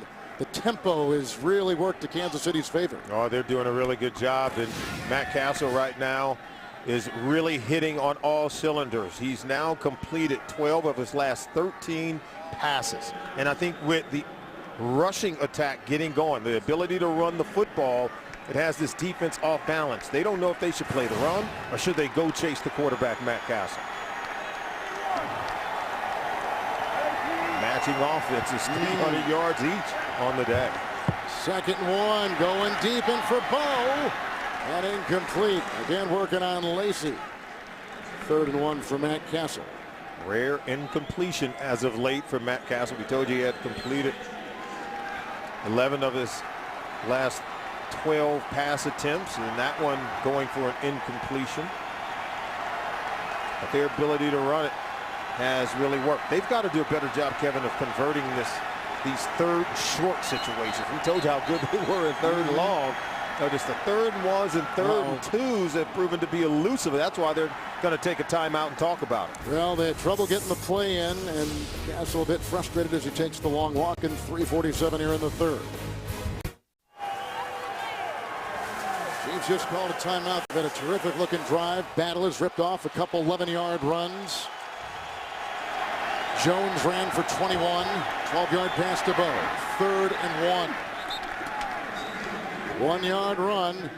Battle looks like he bulldozes inside, gets the first down, mark him at the 27, and the drive stays alive for Kansas City. You know, with Battle, that gives the Chief a bigger, stronger back who can move the chains in a way that maybe Jamal Charles could not. We know Charles was good on the perimeter, very fast and quick, but Battle gives him a much bigger body. Jones is in right now, 1st and 10. Blocked by Asamoah. Then Bethea and Anger come over and limit Jones to a gain of 2. Mark him at the 25. Right now, Thomas Jones and Jackie Battle are rotating in. They're trying to hammer away at Antoine Bethea and that defense for the Indianapolis Colts. And as time ticks off the clock, you see more and more run plays by the Kansas City Chiefs trying to wear down this Indianapolis Colts defense. Right now, Kansas City Chiefs 128 yards rushing in the ball game today. Battle is in, 2nd down and 8. Now we can move the flag as he does right there. Finally, Philip Wheeler out of Georgia Tech brings him down near the 16-yard line. That's a pickup of 8. Battle has come in and given a change of pace. 10 carries, make it 11 carries and 75 yards today. You know, the Colts came into today's ball game having faced more rushing attempts than any other defense in the league. 139 in the first 4 games. And right now, Kansas City's dialing up run after run, hammering away at this defense. And a career day for Battle. Takes it again. Oh, got a great block from Bo. Head over heels to the 8. on a gain of 8 for Jackie Battle out of the University of Houston. Lacey was there too. Well, the iceberg melts slowly. And it started off for this Colts defense playing very well, being very stout at the point of attack. But as the game wears on and the more you test their resolve, have to wonder, can they stand up? Remember, this is a Chiefs offense that led the league in rushing 1 year ago. It's 2nd and 2, and Thomas Jones has come in the backfield. Jones. And he was hit by Powers among many. Picks up about 3 yards on the play. Mark him at the Colt 5. We said they had to run it, what, 25 times or more? They've already run it 25 times now. 0 rushing touchdowns in their last 19 quarters, the longest active drought in the National Football League. The Chiefs have not rushed for a touchdown so far this season. He runs on this drive. 1st and goal at the 5. Battle is in. For Bo. Lacey defends. Oh, he got the ball. The flag went down. It'll be on Lacey, and that is as good a touchdown reception as you will see. What a catch by Pro Bowler Dwayne Bowe. And watch Lacey coming right in your living room. 27, He's right in the chest of Dwayne Bowe. Bowe pulls off with juggling act. You will not see a better play made at your local circus. A 5-yard touchdown reception. The change in this kid's game has been so remarkable. I think it's the Todd Haley effect. It's something. There you go. You see that? It's the Todd Haley effect. He has challenged Dwayne Bowe from day one of his arrival a couple of years ago. The same way he's challenged and made Larry Fitzgerald a great player in the NFL, the same way he's challenged Keyshawn Johnson and made him a great player in this league. Suckup tacks on another. The Chiefs are back in business. Bowe with an acrobatic touchdown reception, his 2nd today in a 3-point game in Indy. The NFL on CBS is sponsored by AT&T. Get it faster with 4G. Rethink possible. And by Geico, where 15 minutes could save you 15% or more on car insurance. Well, it was 10-0, then 17-0 Indianapolis. And the Chiefs have come back. Bowe has caught 2 touchdown passes from Castle. The other one, Preston, with a great nifty move to get inside the pylon. Bowe is over 100 yards for the 3rd time this year in receiving. And the Chiefs have come to within 3 of the winless Colts. LaFage will take it from the 3. His first return today finds a seam. And then he was brought down. Sheffield got him from behind. 18-yard return. It's just a nice toss. Dwayne Bowe responds despite the penalty flag, still hauling it in to pull his team within 3. Those are telling numbers right there. Yeah, telling in time possession and overall plays. 21 offensive plays for Kansas City, only 3 for Indy. The Chiefs have dominated because they've got the running game on track. Ron Carter is in. Here's a 1st and 10. A 2nd drop today by Dallas Clark. And the coverage on the near side by Carr. 2nd down and 10. That's a rare drop. Dallas Clark, yeah, normally sure-handed. Watch his hand positioning. See, he wasn't able to get his hands quite positioned to stop the point of that football and haul it in. He knows he's frustrated. That's what happens when you don't get a lot of them thrown to you in the early part of the game and finds himself out of sync here in the late going. Carter is at the side of Painter because Adai pulled his hamstring back in the 1st half. He's now in civvies on the sideline. Here's a 2nd down and 10, and this is Carter. Belcher sticks with him and trips him up. Then he's finished off as he catches and runs out to about the 27-yard line and picks up 7 on the play. As we finish up the 3rd quarter, I think this is a huge possession for Curtis Painter. Certainly game not on the line, but he said he wanted to start making big-time throws at critical moments in the ball game. As we head into the 4th quarter, we'll see if he can answer. How about the Chiefs down 17-0? Have come back on the catches of Bowe and the arm of Castle. A good one in Indy. Down by 3, it's the Colts on top of Kansas City. We start the fourth quarter here in downtown Indianapolis with the Colts on top by 3. 3rd down and 4. They get 3rd down and 3. Painter and Garcon with a first down catch, working on Brandon Flowers. 6-yard pickup. They'll move the chains to the 34. Big time conversion on the 3rd down play to Garcon. He hauls this in with Flowers draped all over him. And he's able to, look at this, great coverage. Now there's a flag down. Late. Are they saying that it's on the perimeter, so maybe they're saying there was illegal contact. Well, they're having a meeting talking about this could be huge, particularly after the Colts have been able to convert. Well, we know Curtis Painter taking the place of the injured Peyton Manning, who is on the sideline for the first time this year. Doctor's orders cleared him. Are they going to pick it up?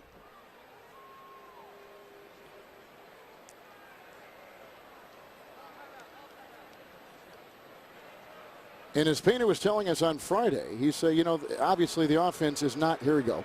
Prior to the pass, holding number 24 defense. That penalty's declined. Result of the play, first down. Flowers has had a tough day today, but as Painter will concede, this offense obviously isn't as in-depth as when Peyton was behind the controls. They had 13 years behind the controls like Peyton Manning has had it. Obviously, the offense is going to expand and develop and grow to an entirely different level than where it could be under a third-year player like Curtis Painter. Here's a first down. Here's a handoff, and it goes to Carter. Back by Studebaker. And then kind of forced out of bounds across the way by Brandon Carr. He'll be to the 38, pick up 3. Let's go to James Brown. Vic trying to make amends for 3 picks, Boomer. I can tell you one thing, Kevin. Solly never played with a quarterback that could do this. How about this 53-yard run as he sees the Buffalo defense turn their backs on his ability to run the football. He goes all the way down to the 10-yard line, sets up a 10-yard touchdown run by LaShawn McCoy, 28-14 Buffalo. Made him the all-time leader among quarterbacks for rushing, back to Kevin and Solly. He's something else, isn't he? Huh? Well, Boomer, he's got your number, but you're both left-handed too, but you didn't have those wheels. 2nd down and 7, handoff goes to DeJuan Carter. Tackled by Glenn Dorsey. It's a gain of 2 on the play. He's to the 39. Well, we talked about Curtis Painter and the way he's operating this offense. He talked about wanting to make big-time pass plays at critical moments. And if you want to shut down this comeback from the Kansas City Chiefs, putting the ball in the end zone would be a good way to do it. And Reggie Wayne has had his back all along, really supporting Curtis Painter as the quarterback to replace Peyton Manning from the beginning of training camp. 3rd down and 5. Donald Brown is in. Kansas City with 6 in the secondary.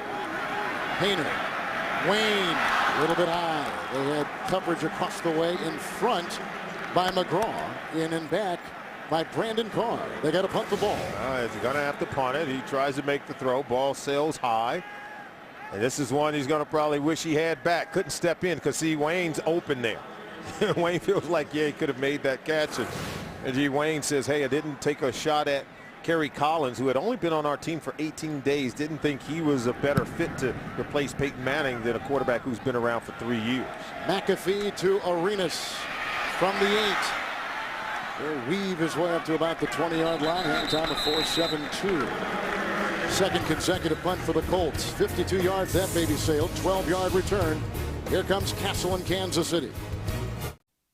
You're watching the NFL on CBS.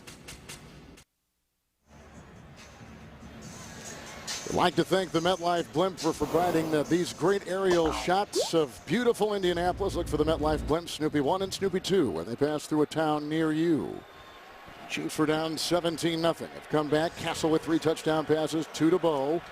And now they've got it at their 20-yard line, 1st and 10. 2 timeouts for the Chiefs. We're in the 4th, and just under 13 to play. Thomas Jones begins this series in the backfield. 1st and 10.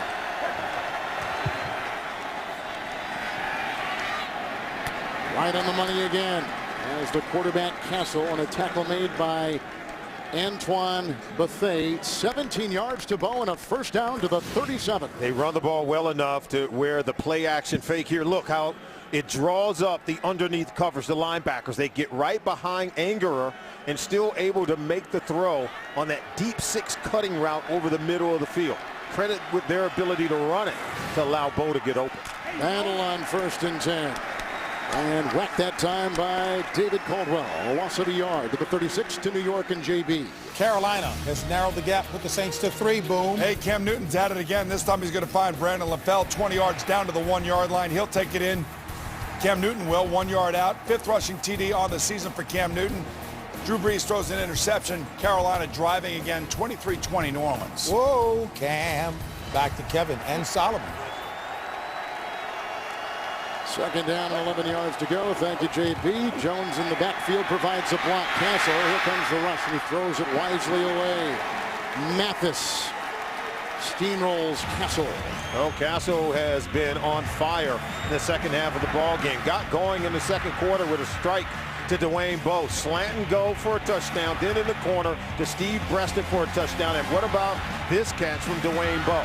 So Castle's gotten a lot of help from his big-time wide receiver, Dwayne Bowe. 6 catches, 119 yards on the day. And Castle's got 3 Intentional touchdowns. grounding, number 7, offense. The quarterback was out of the pocket, but the ball did not get back to the line of scrimmage. The ball will be placed at the spot of the foul. Lost it down, 3rd down.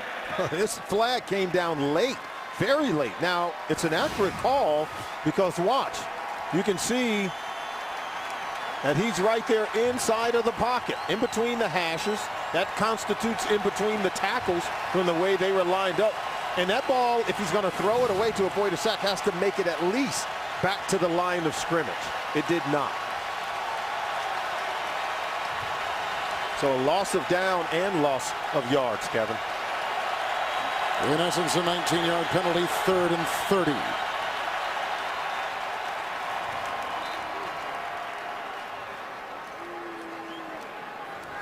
There was not a timeout taken. It was stopped by the officials. The Chiefs, by the way, should it stand the way it is right now, would have to get to their own 47 for a 1st down.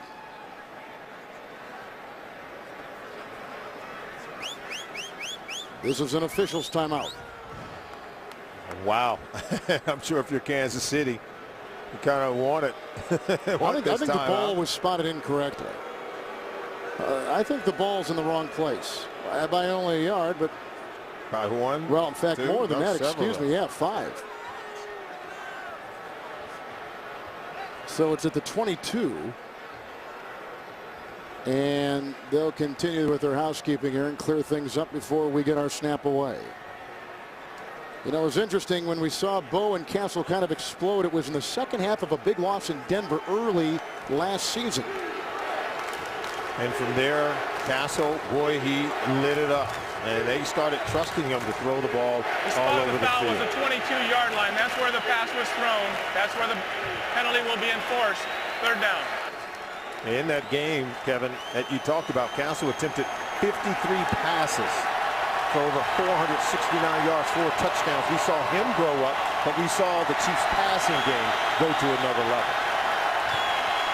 3rd and 25. O'Connell knocks off Mathis. Battle. He'll dance his way to the 30, well shy of the 1st down, and eventually fouled there by Ricardo Matthews and others, including Ernie Sims, former Lion, former Eagle. Gain of 8, and Kansas City's got to punt the ball. The most difficult assignment on that play is by their tackle, Brandon Albert, trying to block Dwight Freeney, and then for Castle to be able to just hang in there, buy time in the pocket for his receivers to get down the field beyond that 1st down marker. The pass rush was relentless by the Indianapolis Colts. Colquitt to punt. Deep back is Blair White. Number 23. Great defensive play. Special teams right there. Corey Greenwood. 2-yard return. 46-yard punt. Painter is out there with a 3-point lead. The NFL on CBS is sponsored by McDonald's. I'm loving it. In Time, October 28th, only in theaters. And by Toyota.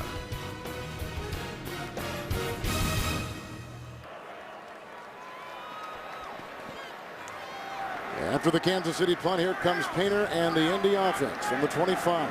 And they got the rookie Carter in the backfield, 1st and 10. Carter the call. Ooh, and a hard tackle there by Tyson Jackson. They got him to stop the run. Open things up for linebackers otherwise. Gain of 3 right there. This week, Dave is all new. President Clinton will be on with him, and tomorrow, catch Tracy Morgan. Followed by The Late Late Show with Craig Ferguson, only on CBS. 2nd down and 7.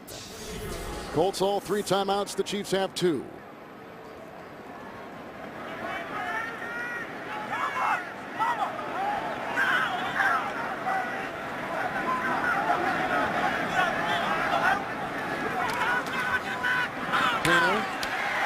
Dallas Clark. He dropped the ball. Another one. The 3rd drop today. And the coverage by Belcher, the linebacker. We have not seen Dallas Clark struggle like this. You know, maybe him not getting the ball enough early in this game, and now at critical clutch moments. Look at this one, right in the breadbasket. We've seen drop a couple of easy ones in this game. Boy, they huddled quickly, and Painter wanted to really catch the Chiefs putting in their sub defense, and a timeout was taken. And Kansas City had to take it, which means they are left with 1 timeout remaining and 10-12 to play in the 4th. It's been a tough day for Dallas Clark. Yeah, 3 drops, only 1 reception for Dallas Clark. We expected him to put up huge fantasy numbers as an option away from Pierre Garçon, and Garçon's had the big game today. Chiefs with 6 in the secondary, 3rd and 7. Reggie Wayne has not caught a pass in the second half for the Colts. Painter is hit. Going for Wayne. Boy, he had all kinds of defensive players around him. Smothered in the secondary. A big hit put on top. 3 and out. Colts have got to punt the ball. It starts with pressure on Painter, and maybe he's looking the whole time. Look at it. He was watching for Wayne, but the pressure brought from the backside by Justin Houston. And right now, Reggie Wayne, after catching the ball 4 times in the first half for 77 yards, he's been shut out here in the second half with 0 catches. McAfee to punt, and Javier Arenas is deep back for the Chiefs. On his 17. On a good block on the play by another tight end. Oh boy, was he hit hard on the play. Held, and the flags will attest to that hit, and Wheeler was perhaps the guilty party for Indianapolis. Well, good to see him bounce back up. There was a great block to get things going by foul, horse collar Greenwood. tackle, number 52 defense.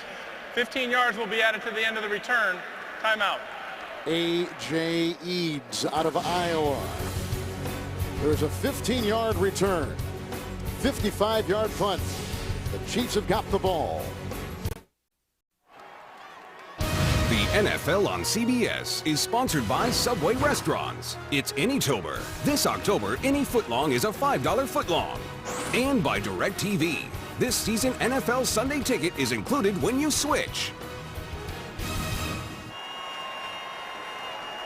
Time permitting after the game, the NFL Today update presented by Verizon, JB and Company. NFL scores, highlights, and news. That's coming up, time permitting. You're on CBS. Battle in the backfield after the Indianapolis punt.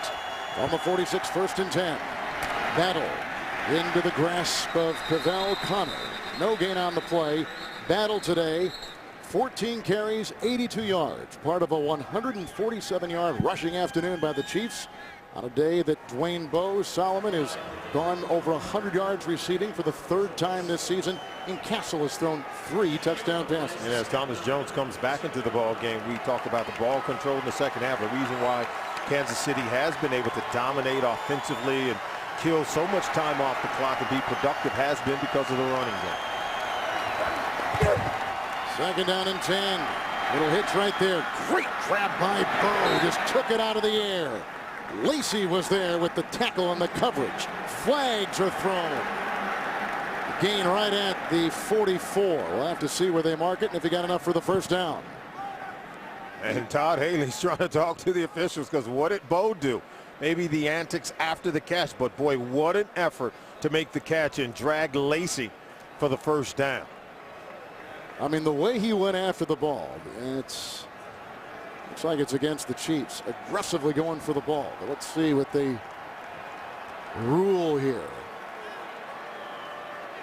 Delay of game on the offense for spiking the ball in the field of play at the end of the play.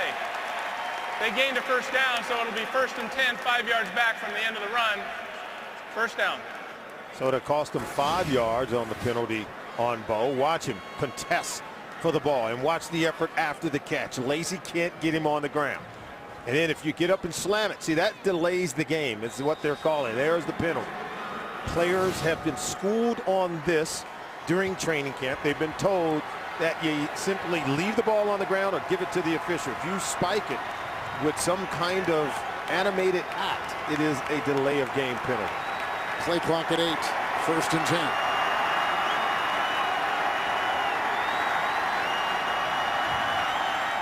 This is Thomas Jones.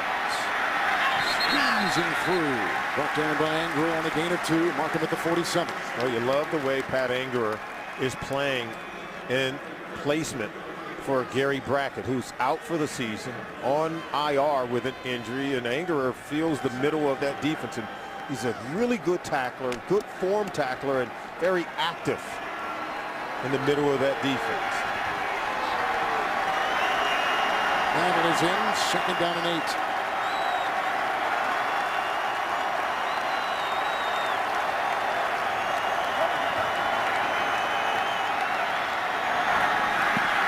Looking for Bo, coverage by Lacy. Who's that on? Lacy is clapping. Because Lacy seems to think it's on Bo. And I got Bo seems to think it's on Lacy. It's on Lacy. It's on Lacy. Pass interference, number 27, defense, automatic. First down. Now, why is it on Lacy?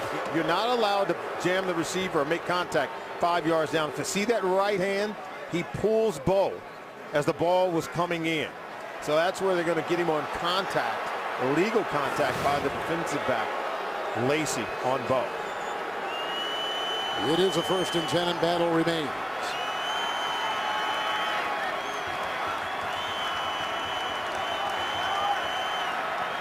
Jackie Battle, blocked by O'Connor. That opened the door for a couple of yards. Just 2 to the 34. And at the bottom of the pile, David Caldwell from the secondary. You know, one of the things that Larry Coyer has brought over since Tony Dungy has departed as the head coach of this team, and Jim Caldwell brought in his own defense coordinator and Larry Coyer. They're playing more man-to-man coverage than they used to in the past. Used to run a lot of cover 2. It felt like they were putting up maybe a little bit underneath, but now the corners here are asked to do something that corners in the past simply weren't asked to do in a lot of man-to-man defense.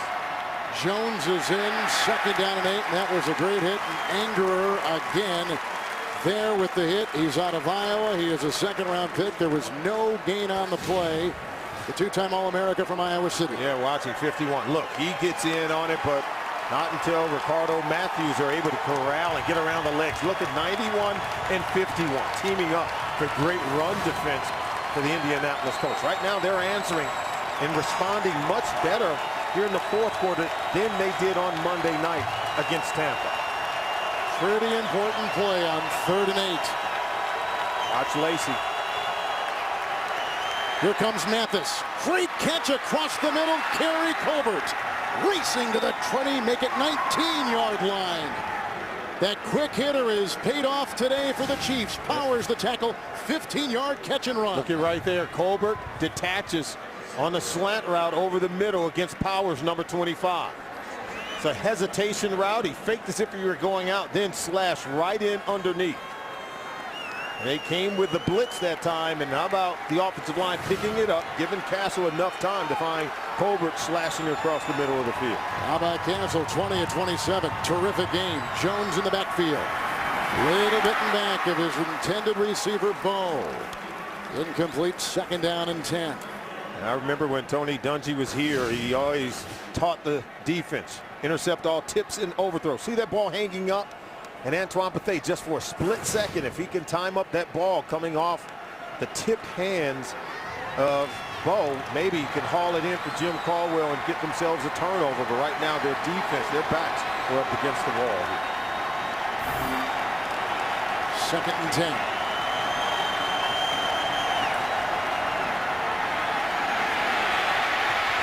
He gets away from Jamal Anderson. He swerves by Sims.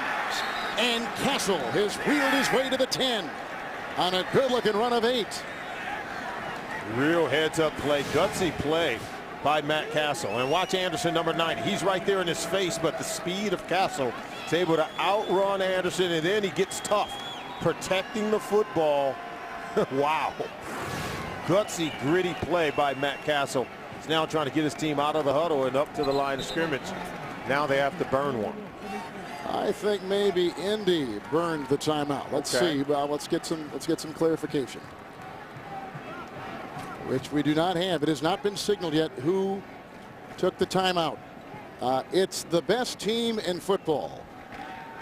If we have a player down, that player is Powers. James Brown, Phil Sims, Chris Collinsworth, Warren Sapp, and exclusive NFL film highlights. Behind the scenes and ahead of the action inside the NFL. Wednesdays on Showtime. It's an official timeout because of the injury. So Gerard Powers will come out. And they bring in Terrence Johnson, who will take his place. This helps the Chiefs, actually gives them time to kind of collect their breath on offense. Absolutely. They were in a hurry-up position that time, and that injury gave them time to gather themselves and get the right play they wanted in the huddle. And now they burn the timeout. How can that happen? Ooh, look at Haley. Haley is can that happen? Look at Haley. He is ticked off. And he better be careful. But they're saying that the clock, the 25-second clock, didn't have enough time on it. They shouldn't have had to burn the timeout. He said it was not reset, and that's what he's arguing. Haley does not want to burn that last timeout because the clock wasn't reset. But that is the final Kansas City timeout. They are finished. The Colts have all 3.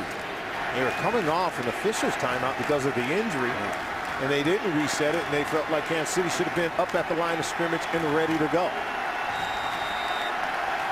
Now they're making even more substitutions. They're confused, and the clock is ticking yet again. Well, they've changed the play. They had Battle in there with Jones. They've taken out Battle, and they brought in Kerry Colby. Now the Colts make defensive substitutions based on the personnel. They bring in an extra defensive back, who is Chris Rucker, a rookie. 3rd and 2. To the end zone. That is a touchdown! Preston gets his 2nd touchdown pass today from Castle. And the Chiefs are on top for the first time today, working on the rookie who just came in the game. And it's going to be Chris Rucker who they target on the play. It's just a quick, look at this. Throw it up and hope that Preston can make a play, and he does. Back shoulder throw where Preston waits for it. Rucker never gets his head around to find the football. Too easy of a play given up by the Indianapolis Colts on defense. 4 Castle touchdown passes today against Caldwell's Colts has tied a career high for the 4th point in a lead. There it goes, 28-24. The Chiefs have come from behind, trailing at one time 17-0. And what is the matchup that you want? You want to get your best receiver against their rookie defensive back in space. No one outside of that hash mark. That's a lot of ground for the rookie to have to cover. No help to the outside. It's just too easy of a throw and catch. From Castle over to Steve Preston, who scores his 2nd touchdown of the day. And I'm not so sure you want to put your rookie corner with the game on the line to cover a receiver like Preston with that much room, with that much of an area, and no help to the inside, no help on the back end of defense. And Castle, he's elated to get his 4th touchdown pass of the day. And how smart of the Chiefs to pick on the rookie, but what about the injury to Powers? I mean, they had to make a change, and the rookie had to come in, and the defense, which was trying to hold him back, let him through. And up one time, 17-0. The Colts have lost that lead, and for the first time, the Chiefs, and you can see historically where this ranks, after a gigantic deficit to lead 28-24, The kickoff by Suckup, and deep back is LaFage, who will leave it in the end zone. And so to the 20-yard line, Curtis Painter will have 3 timeouts and 5:15 with which to work. And coming up next, Jet quarterback Mark Sanchez and New York try to regroup against Tom Brady and the Patriots. Or the Chargers battle the Broncos. Check local listings for the game in your area. You and I had the Patriots last week out in Oakland, and they look back on that game probably as building more confidence to where they came from losing the week before. No doubt about that. And I believe in this game, Romeo Crennel's defense, where they've been very stingy in the second half. Only 30 yards offense for the Indianapolis Colts in the second half of today's game. Chiefs have 6 in the secondary, although McGraw plays like a linebacker, and that's a handoff on 1st and 10 to Donald Brown, who picks up 5. And put him down at the 25. Timeout taken. Gilberry makes the stop on the defensive line along with Ali for Kansas City. And one thing Romeo Crennel has done is he's gotten better, his defense has anyway, of taking the run game away from Curtis Painter, making him more one-dimensional. You see what he's done in the second half, 2 for 6 for only 13 yards passing. The timeout was not taken. 2nd down and 5. Brown again. Now they're going to have to take it as the run right there by Donald Brown produces about 2, and again Caldwell hesitates on the timeout, and here comes Clark. They do have plenty of time. I mean, 4.5 to play. They've got time to burn here. Now, they've got 3 of them, and you want to use them, but the key is they're not running the ball well. And so you put 3rd and 2 situation. This is a 3rd and short, so you ought to be able to convert. And in my mind, you got to go for it on 4th down if you don't get it here. The 27, 3rd and a long 2. And looking for Collie. Great catch. Arenas was deep, as was Lewis. Collie with his 2nd big-time catch today to the Kansas City 45. 27-yard pickup. Javier Arenas in that slot nickel corner position. He's the guy that's been targeted. We've seen Wayne catch the ball out of the slot. Now Austin Collie, who's been as good as anyone. He's had 6 catches on 3rd down. That's his 7th. He's converted all of them into 1st downs. The reason I was talking about those timeouts, Painter was looking to the sideline asking, should I take one? Should I take one? Putting his hands in a T, and they were waving him off every time. So here they go on the 45 of the Chiefs. 1st down and 10.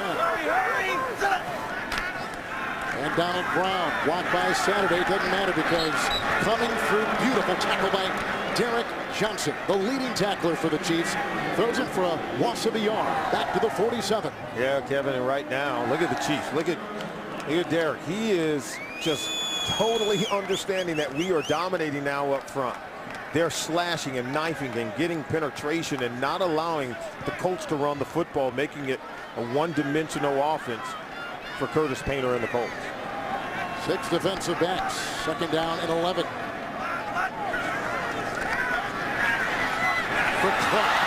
Incomplete. There was coverage on the play by linebacker Justin Houston. He just about was able to reel that in. Incomplete pass. 3rd and 11. And there's blitzers everywhere. Now, is this a good enough throw? Clark is struggling a little bit. He knows it. Look, 1 hand instead of 2. We've seen him make those kinds of catches, but I think it was in an area where Clark could have extended himself with 2 hands and hauled it in, because Curtis Painter was under a lot of pressure from a blitzing Chief defense. The winless Colts, the 1-win Chiefs, 3rd and 11. They need the 35.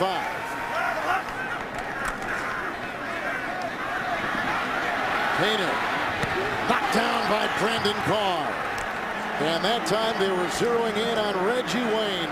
4th down. And the punting unit takes the field. Here come the boos cascading down. The Colts, by the way, 3 timeouts remaining. This ball is just a poorly thrown one by Curtis Painter. That ball clearly thrown behind Reggie Wayne. Could have been intercepted. And with 2:37 to go, if you're Jim Caldwell, do you trust your defense to get the stop and get the ball back? How much time is going to be left on the clock? He does have 3 timeouts. And the 2-minute warning. And so the really 2-minute 4. warning. So maybe punting isn't a bad idea if you believe your defense can force a 3 and out. There goes a flag. McAfee's punt is away. Javier Arenas watches this bouncing back and into the end zone. And again, Painter didn't look all that settled on that drive anyway. Kept looking as if he should call a timeout, but there was plenty of time. Nonetheless, this is where we stand. 2:29 to play And the Chiefs back from a 17-0 Offside, deficit. number 30, defense, lined up in the neutral zone. Wow. 5-yard penalty, repeat 4th down. Jaleel Brown, a rookie from Colorado. That changes things a little bit. And here comes the offense. That changes the entire landscape. Yeah, you don't want to go for it on 4th and forever, but 4th and 6. Whole different situation. Wow, big time play, creating a different set of circumstances for Jim Caldwell. Clyde Christensen sending in the play with Painter. So now 4th and 6, the rookie Brown. They need the 35.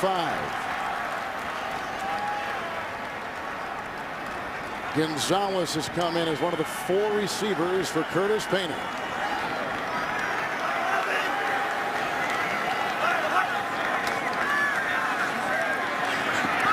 And looking for Gonzalez. No yellow. Coverage on the play by John McGraw, who got the start today. The 10-year veteran out of K-State. Curtis Painter getting another chance to convert on 4th down here. Let's see the cover. Look at McGraw. Is there some contact? Okay, look at it right here. If there was contact, I think it was initiated by Gonzalez. I think it was good coverage by McGraw. Really good coverage. Indy with the 3 timeouts, 2:24 to play. The 2-minute warning gives him a 4th time to stop the clock. Battle is in, and he's had a career day with 15 carries and 85 yards for Kansas City. 1st and 10. Battle smothered by Antonio Johnson on a gain of a yard to the 42. And here comes the first timeout taken by Indianapolis. Yeah, there was only a change of maybe about, 20 yards there, because the Chiefs were going to get the ball at their 20-yard line. They now get it at the 40, even though the Colts do go for it, but you're still armed with your 3 timeouts. You hope your defense can pitch a 3-and-out right here. You use the timeouts plus the 2-minute warning. You should get the ball back with plenty of time to try to mount a game-winning drive if you're Curtis Painter. But right now, I think Jim Caldwell has to be more concerned with the offense than the defense. This offense has not done much in the second half of the ball game. Painter talked about it when we met with him on Friday. He's got to be able to make more plays and stay on the field in the 4th quarter of today's game. Right now, this defense for the Indianapolis Colts, they've been out here for a number of different plays, 54 plays so far in the game. 2nd down and 9. Battle. There he goes, galloping to the 40, making a miss in the secondary. A fan by Caldwell, and a 1st down romp to the 34. 24-yard gain. He's over 100 on the day in a career day, which has seen the Chiefs come back from a 17-0 deficit to lead by 4. The battle charge. Well, Battle's 24-yard run as the 2-minute warning is upon us, down to the 34 of the Colts. 1st and 10. Chiefs out of timeouts. Leading by 4. 1st and 10. Battle. This time he drives inside and doesn't find a whole lot. And Anger is there. No gain on the play. Colt timeout. Left with 1 now. It'll be 2nd down and 10. I think the Indianapolis Colts defense needed a lot of help from their offense in the second half of the game. We talked about Jim Caldwell's offense not being able to stay on the field. You saw the time of possession here in the second half dominated by the Kansas City Chiefs offense, which means Jim Caldwell's defense has been on the field for the lion's share of the second half. They're starting to wear down. We said that Tampa in the Monday night game attempted 36 run plays, and now 6 days later, back in the game, the Kansas City Chiefs have bludgeoned this defense for 34 rushing attempts. And sooner or later, something has to give. Well, you get back in the game with the pass, and then you control the clock with your run. And that's what they've been able to do. Battle is in. 2nd and 10. Battle. O'Connell, the tight end, gave a block as a fullback. Anger can't bring him down. Finally, Caldwell gets him low. Should be close. Should get a 1st down to the 23. Battle is down on a gain of 11. They're running Battle into the ground. Look at him. He's fatigued. But look at this run. We said he offered a bigger, stronger alternative. Pat Angerer can't get him down in space, breaking tackles and finishing off the run in punishing style. And right now he's down. the last man to get up. On a career day with 19 carries and 121 yards, Castle 21 of 29, 4 touchdown passes and 257 yards. Bo has got 2. Preston has got 2 touchdown receptions for the Chiefs today. And Painter has not been sacked once. Painter has not turned the ball over for the Colts, and he's got 2 touchdown passes, both to Pierre Garçon. Yeah, but not a whole lot of production in the second half, Kevin. In the second half, the Indianapolis Colts offense led by Curtis Painter, only 2 first downs and only 64 yards in total offense, and that's put a lot of pressure on their defense in the second half. They bring up Battle. There's Thomas Jones over there with his teammate. Jones is such a terrific team guy for the Chiefs in so many ways. He sets the tone. He's one of their hardest workers in the weight room, on the practice field, and then he is a leader on game days. I think he really does care about his teammates. He cares about his coach, and just a phenomenal player. That's a good sign right there as Battle is on his feet, but maybe finished for the afternoon. Took a pretty good ding right there. So 17-point lead for Indianapolis, and the Chiefs, as you can see, with a great charge as the game was winding into the end of the first and into the second half. And then the performance by Matt Castle, who has steadily grown every game this year. It began the second half of San Diego. It continued last week against the Vikings, and Flowers here in Indy against the Colts. Well, I think that's how you develop as a football team, and I think it started with Matt Castle. He seems like one of those quarterbacks. The more pressure you put on him, the more he responds. And you know, he's one of those guys that we've seen it today. They fall behind 17-0, and then he kind of gets it going. Last week, his coach and he had a heated discussion on the sideline. He got it going in the second half of that ball game, and he had started off real poorly against Minnesota 1 week ago. But after that heated confrontation with Todd Haley, he found a way to get it going. I think he's a player that's driven by pride. He's a proud football player, and when you challenge that, he's going to get it going. Well, they're going to review the spot. This has been communicated from the replay booth up here in the press box. Inside 2 minutes, they've called for the review. The press box is.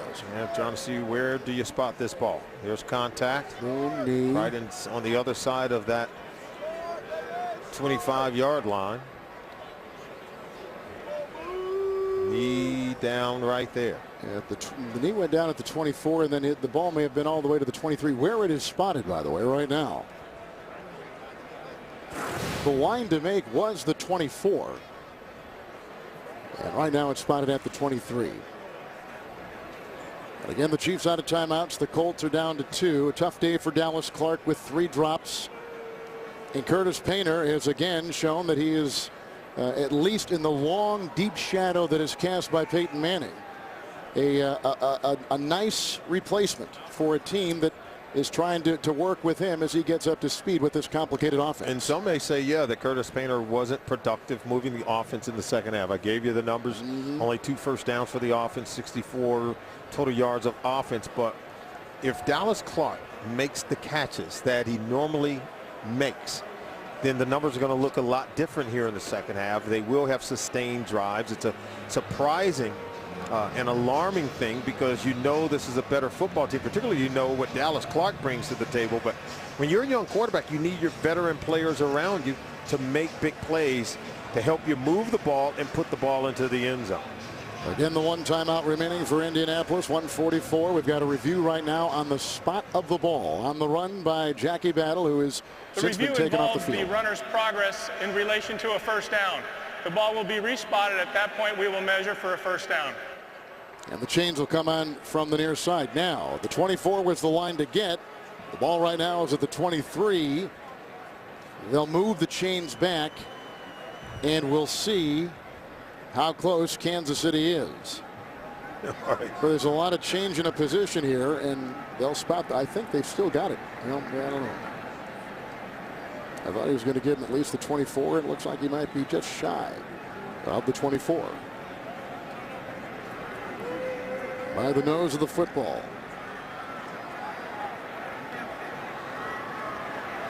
About 4 or 5 lengths shy. So the booth did their job, and Matt Castle, that's okay, boys. Let's just huddle up. Let's get back in the saddle and go after it. So now it'll be 3rd down and 1. Let's look at Casey Wigman, Barry Richardson, Asamoah. Line's done a pretty good job today for Castle. Opening up the running game, giving him time to throw. Offensive line's done a good job in the running game, which I think it starts there. 195 yards rushing for Kansas City. We said they were the #1 rushing attack just last year.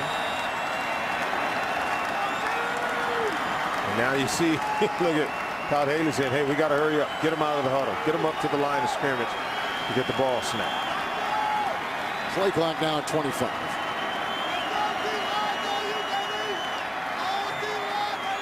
The big clock continues to tick. No timeouts for the Chiefs. 3rd and 1. As Castle again has to rearrange his tight end. Jones is in the backfield. Battle is a bit knocked up on the sideline, injured. And there's a little leap by Castle. And if the official from the side is any indication, it looks like they've got the first down. And Castle seems to think they've gotten it. And that is a play they probably would have used Battle for. But because he's dinged up and on the sideline, they use Castle. They'll mark it again. Well, look at Castle. Sticks the ball out, takes a hit. Boy, you sure hate to get your quarterback beat up for 1 yard. But look at Castle. He's fired up. Well, when you're down 17-0 and you're struggling on offense and come back and do the things he has done in this game to get back in it with the 4 touchdown passes, you're going to be excited. You got it. Got it. Got a lot to be excited about. And Yep. when you think about it, Kevin, the Kansas City Chiefs, they have lost 5 consecutive games when they've come out here to Indianapolis to play the Colts. They haven't been able to beat the Colts here in 5 straight trips. And I think it was Derek Johnson who says he's never been able to beat the Colts when Peyton Manning has been able to lead them. Jared Gaither has come in as another offensive lineman. So they'll have 6 offensive linemen in this victory formation. And they're going to review again. They're going to review as asked by the replay booth here in the press box to review once again the spot of that ball.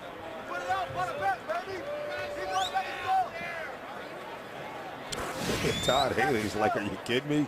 Can we get any of these things right without having to use a replay booth? Can we get this right without having to look at it 3 or 4 times? I like to think they could. We're showing it to you. Angerer did a nice job to meet him head on in mid-flight and knock him backwards for the Colts. But we will see. We had 2 desperate teams coming into today as well. Winless Indianapolis, 0-4, trying to stay, relevant without Peyton Manning, who means obviously so much to this team. And a Kansas City team that was 10-6 and a division winner a season ago. They stumble out of the blocks and get their first win last week. And now we're on the road against a similar desperate ball club. And they've come back from 17 points down to take the lead.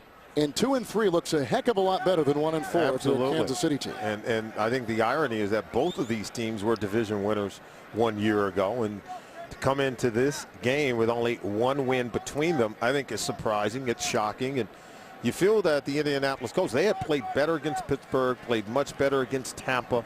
You felt like they had a chance to win this ball game. But the Kansas City Chiefs are one of those teams that remind me of one that's getting better. The ruling on the field stands. First down. And that should seal it. Yeah, that should seal it. But the Chiefs are getting better each and every week. And I think this will go a long way into helping their confidence in a lot of areas of improvement. And all Manning can do is helplessly watch from the sideline with his